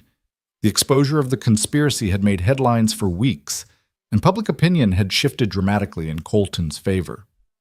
Mr. Hayes, Ms. Lane, the senator began, you've submitted extensive documentation about corruption in professional fighting.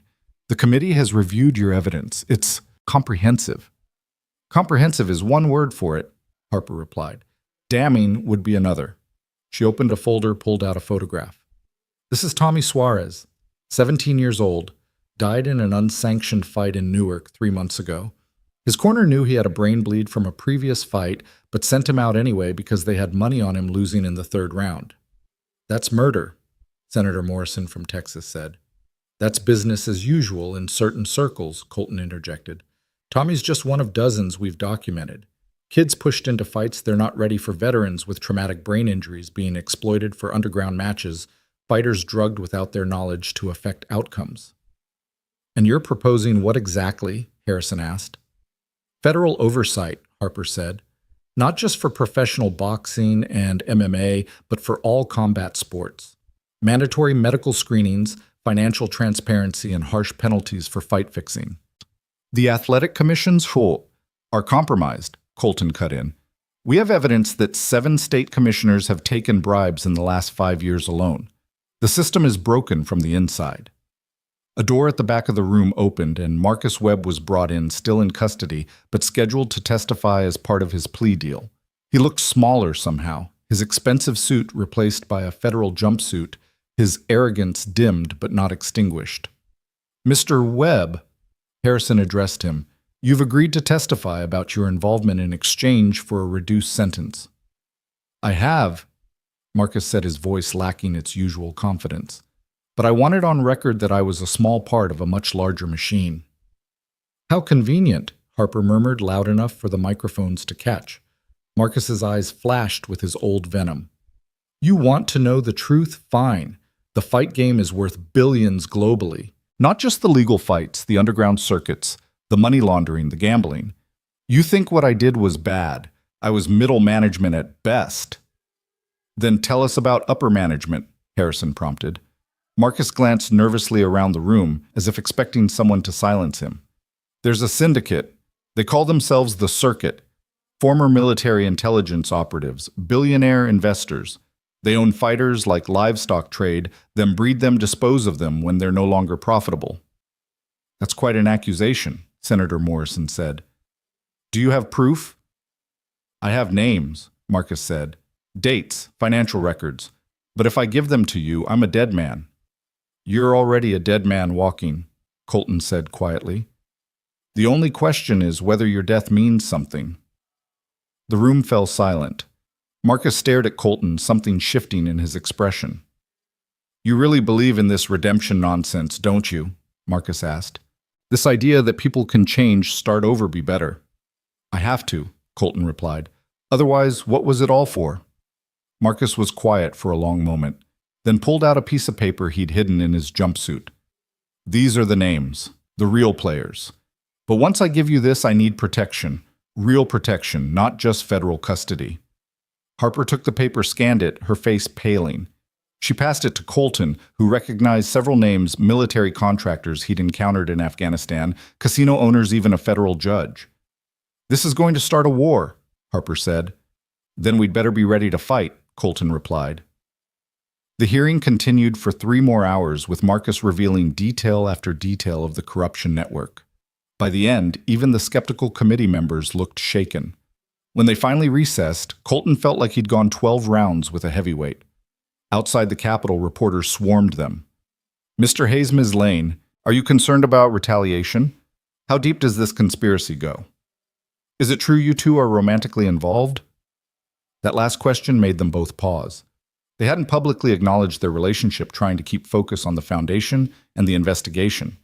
But Harper, never one to back down from a challenge, took Colton's hand in full view of the cameras. "Yes," she said simply. "We're together. We found each other through conflict, built something through understanding, and now we're partners in every sense of the word." "From enemies to lovers, Mom," a reporter said.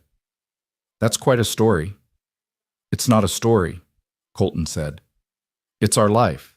And right now our life is dedicated to protecting fighters and exposing those who exploit them." They pushed through the crowd to a waiting car where Evan sat in the back seat, having watched the hearing on his phone. "You guys killed it," he said. Marcus looked like he was about to wet himself. "Language," Colton said automatically. "That's not even a bad word." "It's the intent that matters," Harper said, but she was smiling. "Though you're not wrong about Marcus." As they drove back to New York, Colton's phone rang. The number was unknown, but something about it felt familiar. "Yeah, Sergeant Hayes." The voice was older, gravelly, but Colton recognized it immediately. General Morrison, his former commanding officer. "General? It's been a long time." "Too long. I watched your testimony. Both of them. You did good, son." "I told the truth. That's what I mean. The truth about Sandstorm, about all of it. That took courage. Or stupidity. Same thing sometimes. Listen, Colton, the names Marcus gave up, some of them are connected to people I've been investigating for years. Military contractors who've been selling weapons to both sides of conflicts using fight circuits to launder the money. How can I help? You already are. That foundation of yours is becoming a safe harbor for fighters who want out of the circuit. Keep doing what you're doing. Build it bigger. Make it a beacon. That's the plan. Good. And Colton, I'm proud of you. You found a way to serve without the uniform. That's rare." After the general hung up, Colton sat in thoughtful silence. Harper squeezed his hand. "Heavy news. Maybe. Or maybe an opportunity. The general wants the foundation to expand, become a national network." "We could do that," Harper said, already thinking strategically. "Franchise the model. Chicago, Los Angeles, Miami, places where the circuit is strongest. That would put a target on our backs. There's already a target on our backs. Might as well make it worth their while." That night they had dinner at Colton's apartment, a family meal that had become routine over the past month. Harper had gradually started spending more time there, her presence filling spaces that had been empty since Maria's death. She helped Evan with his homework while Colton cooked the domestic scene, so normal it sometimes made him forget the violence that had brought them together. "I have news," Evan announced as they ate. "I got accepted to the advanced program at school. Full scholarship." "That's amazing," Harper said, high-fiving him. "When did you find out?" "Today, while you guys were testifying. They said my essay about Dad was what convinced them." "You wrote about me?" Colton asked, surprised. "About us? Our family? How we're unconventional, but it works." Evan grinned. "I may have mentioned that my stepmom-to-be is a CEO and former UFC champion. That probably didn't hurt." "Stepmom-to-be." Harper raised an eyebrow, looking at Colton. "Is there something you haven't asked me yet?" Colton felt heat rise to his face. "Evan, we talked about not pressuring." "I'm not pressuring. I'm just stating facts. You two are basically married already, just without the paperwork." "Kid's got a point," Harper said, her eyes twinkling. "Though usually there's a proposal involved." "Can we talk about this when there aren't 13-year-old ears listening?" Colton asked. "I'm almost 14, Evan protested. "And Mom always said you were terrible at romantic stuff. She said you proposed to her while fixing a leaky pipe." "That's not entirely accurate," Colton said weakly. "Was there a pipe involved?" Harper asked, amused. "There might have been." "And was it leaking?" "Everything was leaking in that apartment." They laughed, the sound filling the small space with warmth. Later, after Evan had gone to bed, Colton and Harper sat on the fire escape, looking out at the city lights. "He's not wrong, you know," Harper said. About us being basically married. I know. So why haven't you asked? Colton was quiet for a moment. Because I'm scared. Not of commitment, I'm already committed to you completely. But marriage, I had that with Maria. It was perfect until it wasn't, until cancer took her. I don't know if I can survive losing someone like that again. Harper turned to face him, her expression serious. You think I'm not scared? I've never had what you had with Maria. Never let anyone that close. My whole life has been about control, about winning, about being untouchable. But you touched me anyway. You got past every defense I had. You got past mine too. Then maybe that's enough.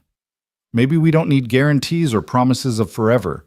Maybe we just need right now and tomorrow, and the day after that. One round at a time. Like a fight. Like everything worth doing. Colton stood up, went inside, and came back with something in his hand. It was a simple ring, white gold with a small diamond. This was Maria's mother's, he said.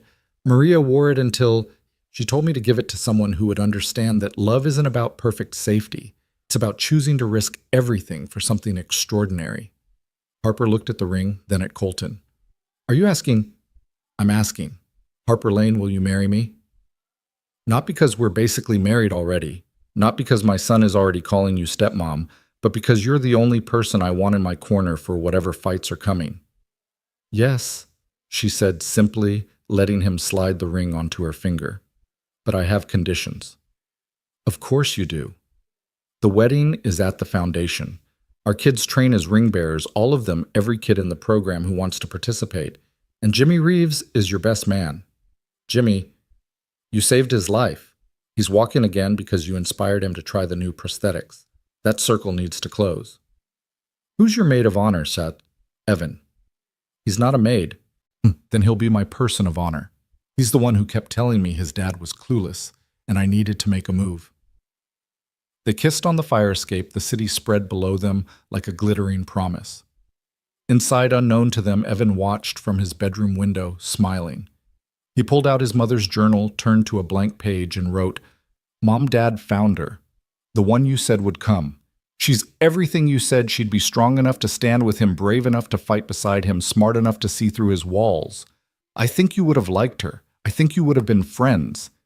And I think you'd be happy that we're a family again, different from before, but whole. The next morning brought chaos.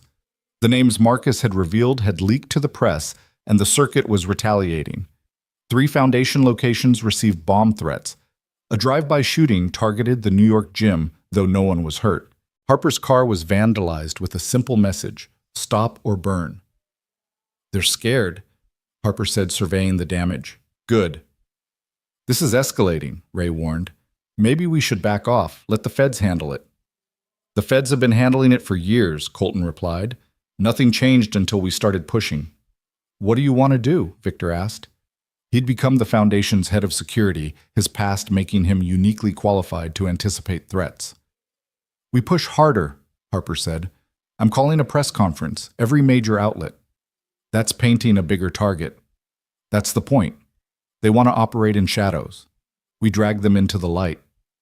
The press conference was held at the Foundation with dozens of young fighters standing behind them as Harper and Colton spoke. The visual was powerful, 2 champions protecting the next generation. The circuit thinks they can intimidate us, Harper said into the microphones. They think violence will make us back down. They're wrong. Every threat they make, every attack they attempt, only proves why our work is necessary. We're not just fighting for better regulations, Colton added. We're fighting for every kid who's been told their only value is in their fists. We're fighting for every veteran who's been exploited because they know how to fight. We're fighting for the soul of combat sports. Mr. Hayes, a reporter called out, aren't you afraid for your family? Colton looked at Harper at Evan, who stood with the other students at the community they'd built. I've been afraid my whole life, he said. Afraid of my past, afraid of being discovered, afraid of letting people down. But fear is just another opponent, and like any opponent, you can either run from it or face it. We're done running. That night, as they increased security at all their locations, an unexpected visitor arrived.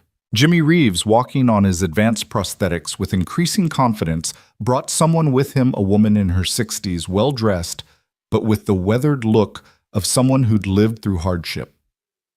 Colton, Jimmy said, "This is Margaret Chen. She has something you need to hear." Margaret Chen sat down, pulled out a folder, thick with documents. "My husband was one of the original founders of the circuit. He died 5 years ago, but not before telling me everything.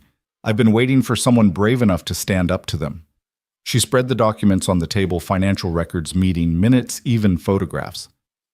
"This goes back 30 years, she said. "My husband started it as a way to settle disputes between criminal organizations without wars, but it evolved into something monstrous. Fight slavery, essentially. Young men and women owned by syndicates fighting for their owners' profit." "Why come forward now, Harper asked. "Because I have terminal cancer. 3 months, maybe 4. I want to die with a clear conscience." She looked at Colton. "And because I remember you. My husband had video of all your fights. He said you were the one that got away, the ghost who disappeared before they could claim you. They were trying to recruit me, own you. There was a bidding war after your 5th professional fight. But then the Jimmy Reeves incident happened and you vanished. My husband was furious, said you cost him millions." "Good," Colton said flatly. Margaret smiled. "Yes, good. But now they're coming for you again. The circuit doesn't like loose ends, and you've become more than that. You've become a threat to their entire operation." "Then we'd better make sure we win," Harper said. Over the next week, they worked with federal prosecutors to build cases against circuit members. Margaret Chen's documents were a roadmap to decades of crime. But the circuit wasn't passive. They struck back hard. Victor was attacked outside his apartment, managing to fight off 3 assailants, but ending up hospitalized with a broken arm and concussion. 2 foundation gyms were torched in the night. And then came the personal blow. Evan's school received a credible threat that forced them to send all students home. "They're trying to isolate us," Harper said, pacing the apartment where they'd all gathered for safety. "Make us afraid to leave, afraid to continue." "It's working," Evan said quietly. "Kids are scared to come to the foundation. Parents are pulling them out of programs." "Then we need to hit back," Colton said. "But not with violence. That's their game." "What do you suggest?" Colton pulled out his phone, made a call. "General Morrison, it's time for that favor you offered." Within 24 hours, the Foundation had new protection off-duty military personnel veterans who believed in their mission. The circuit had expected them to fold under pressure. Instead, they expanded. "We're opening 10 new locations," Harper announced at another press conference, this time with General Morrison and several congressmen standing beside them. "Every threat against us results in us growing stronger. Every attack proves why we're necessary." The circuit's response came that night. Not through violence this time, but through a message delivered by a well-dressed lawyer who appeared at their door. "My clients wish to propose a meeting," he said, handing over an envelope. "Neutral ground. They want to discuss terms." "Terms of surrender?" Harper asked. "Terms of coexistence. They recognize that you've won the public relations battle. They're willing to make concessions." "We don't negotiate with criminals," Colton said. "Everyone negotiates eventually, Mr. Hayes. The question is whether you do it before or after more people get hurt." The lawyer looked pointedly at Evan. "Young people especially." After he left, they debated late into the night. "It could be a trap," Victor said, his arm still in a sling. "Everything's a trap," Ray countered. "But sometimes you spring it anyway just to see what happens." "I say we go," Jimmy said. "But we go prepared. Wired for sound backup, ready, everything documented." "It's too dangerous," Colton said, looking at Harper.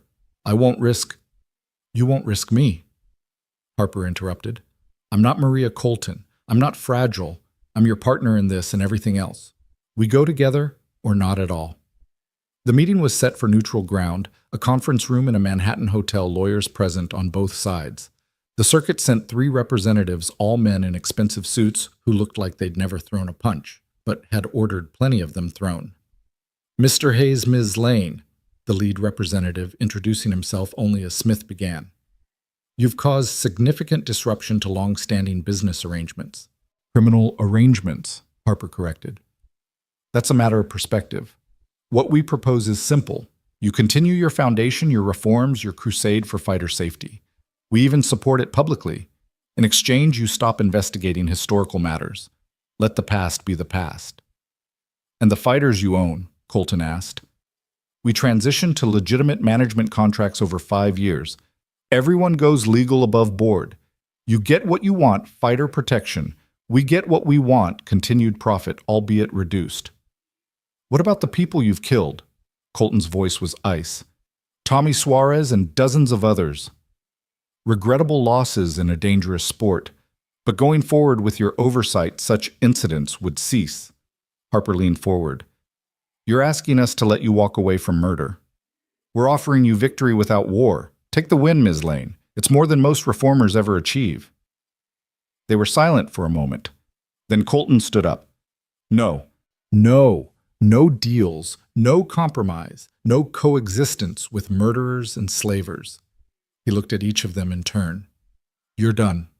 Maybe not today, maybe not tomorrow, but soon. Every document Margaret Chen gave us is being copied and distributed. Every crime you've committed is being investigated. Every fighter you've exploited is being offered sanctuary." "You're making a mistake," Smith said, his veneer of civility cracking. "We have resources you can't imagine, power you can't fight." "Maybe," Harper said, standing beside Colton, "but we have something you don't." "And what's that?" "Nothing left to lose and everything to fight for."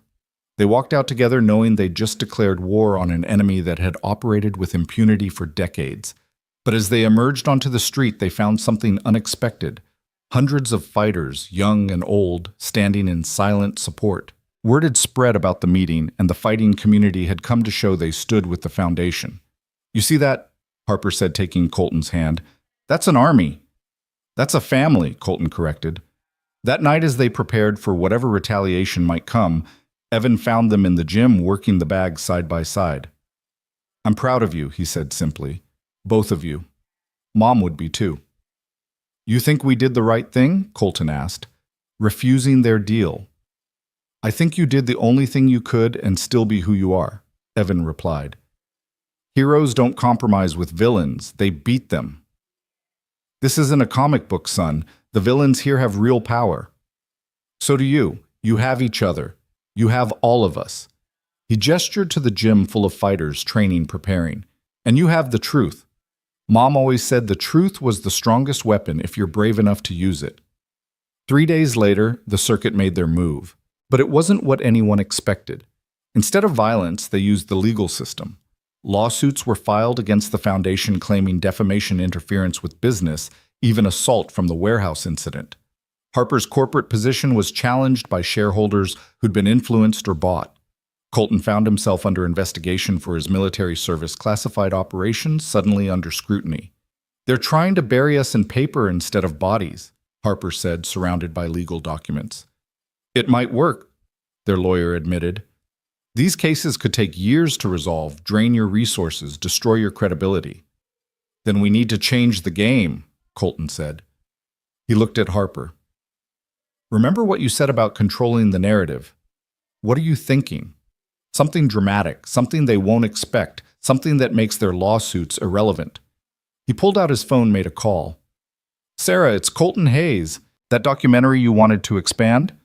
How quickly can you get a crew here?" Within hours, Sarah Kim and her team were at the Foundation cameras rolling. But this wasn't just about Colton's story anymore. It was about the circuit, the corruption, the systematic exploitation of fighters spanning decades. "We're going live," Sarah said, "streaming everything as we film it. No editing, no chance for them to suppress it." Fighters began arriving one by one, telling their stories on camera. Men and women who'd been owned, traded, forced to fight injured or drugged. Parents of fighters who'd died in rigged matches. Officials who'd been threatened into compliance. The stream went viral within minutes. Millions watched as the truth poured out, unfiltered and undeniable. Harper used her corporate connections to ensure major media picked it up. General Morrison appeared on screen confirming the military connections to the circuit. But the most powerful moment came when Jimmy Reeves wheeled himself in front of the camera. He'd deliberately chosen the wheelchair over his prosthetics for this. 12 years ago, I nearly died in a boxing ring because my coach pumped me full of drugs and sent me out to be slaughtered for money he said clearly. The only reason I'm alive is because Colton Hayes chose to save my life in the only way he could, knowing it would destroy his career. He's been paying for my survival ever since. It's time that debt was cleared. The stream continued for 12 hours straight. By the end, the circuit's lawsuits were meaningless. Public opinion had turned into a tidal wave. Prosecutors who'd been hesitant now had political cover to act. Arrests began within days. Smith, the circuit's representative, was taken into custody at his country club. Others fled the country. Some facing life in prison began cooperating with authorities, revealing even deeper layers of corruption. A month later, Colton stood in the rebuilt gym watching Evan teaching a class of younger students. The boy had become an instructor, passing on not just techniques but philosophy, that strength meant protection, not domination. "He's good," Harper said, joining him. "Natural teacher like his father. Like his stepmother, too. You handled those corporate sharks trying to oust you like a champion. They never stood a chance. Hard to argue with a CEO whose company stock has risen 40% due to positive publicity from her reform efforts. So we won. This round, there'll be others. The circuit is broken, but there'll always be people trying to exploit fighters. The work doesn't end." "I'm okay with that," Colton said. "Fighting the good fight for the rest of my life with you. That sounds like victory to me." "Speaking of the rest of our lives," Harper said, "we should probably actually plan this wedding Evan's been telling everyone about." "Simple ceremony." Harper laughed. "Have you met me? I want the works. Every fighter we've helped, every kid in the program, everyone who stood with us. We're going to show the world what victory looks like. That could be hundreds of people. Thousands if I have my way." She kissed him. "We spent so long fighting each other, then fighting together.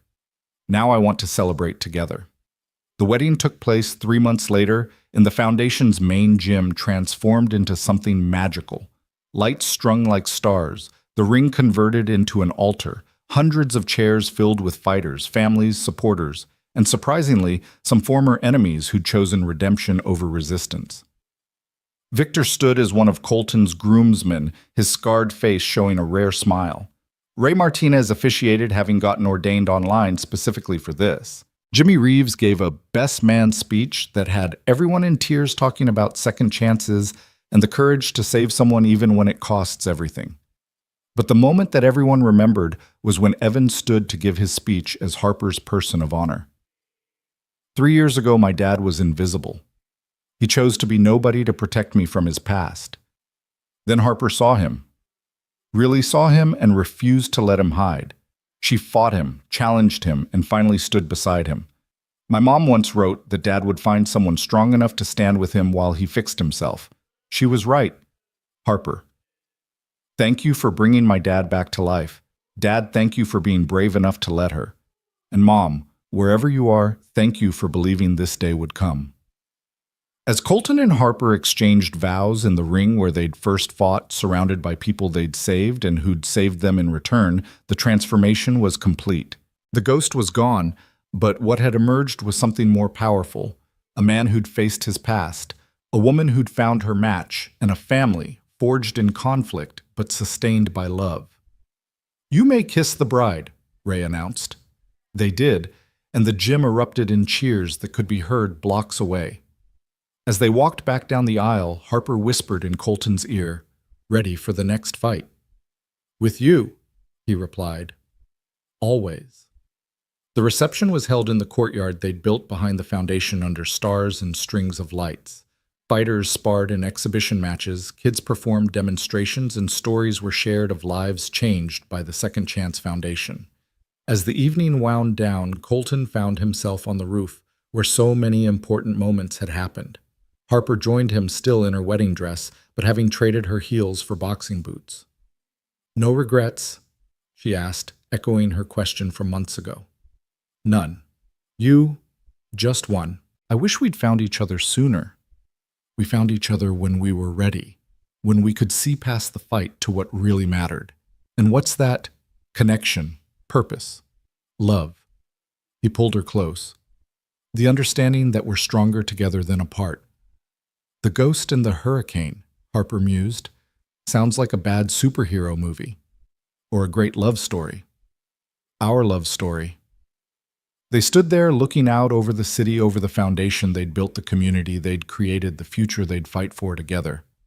Below, music still played, laughter still echoed, and fighters still trained not for violence or money, but for the discipline and strength that would carry them through whatever battles life brought. "Your mom was right," Harper said suddenly. "About what?" "In her journal. She wrote that you'd find your way back to the light, that someone would help you get there. She was usually right about things. Think she knew it would be like this, that you'd go from janitor to warrior to reformer to husband again?" Colton thought about Maria, about her unwavering faith even as cancer took her strength, about her insistence that he keep fighting, keep protecting, keep believing in second chances. "I think she knew I'd find my way," he said, "and that I'd find someone who wouldn't let me give up, someone who'd fight beside me, not just for me. Then I hope I'm living up to her expectations." "You're exceeding them," Colton said. "We both are." As they headed back down to their wedding reception, to their son, to their community, to their future, Colton realized the truth of his words. They had exceeded every expectation, their own, others, even fates. Two fighters who'd found in each other not an opponent to defeat, but a partner to stand with against whatever came next. The ghost was truly dead. But Colton Hayes, husband, father, teacher, protector, and fighter for justice, was fully, brilliantly, defiantly alive. And beside him stood Harper Lane, wife, mentor, warrior, and CEO, equally alive and ready for whatever battle came next. Together they descended back into the light and laughter, into the family they'd built from conflict and redemption, ready to face tomorrow's fights with today's hard-won peace. The foundation stood strong beneath them, a testament to the power of second chances, and the truth that sometimes the best partners are the ones who start as opponents because they know each other's strengths and weaknesses and choose to stand together anyway. The music played on, fighters danced where they once would have fought, and in the center of it all, a 13-year-old boy watched his father and new stepmother lead their community in celebration. Knowing that his mother's last wish had been fulfilled, his father had found his way back to the light, and he hadn't traveled alone.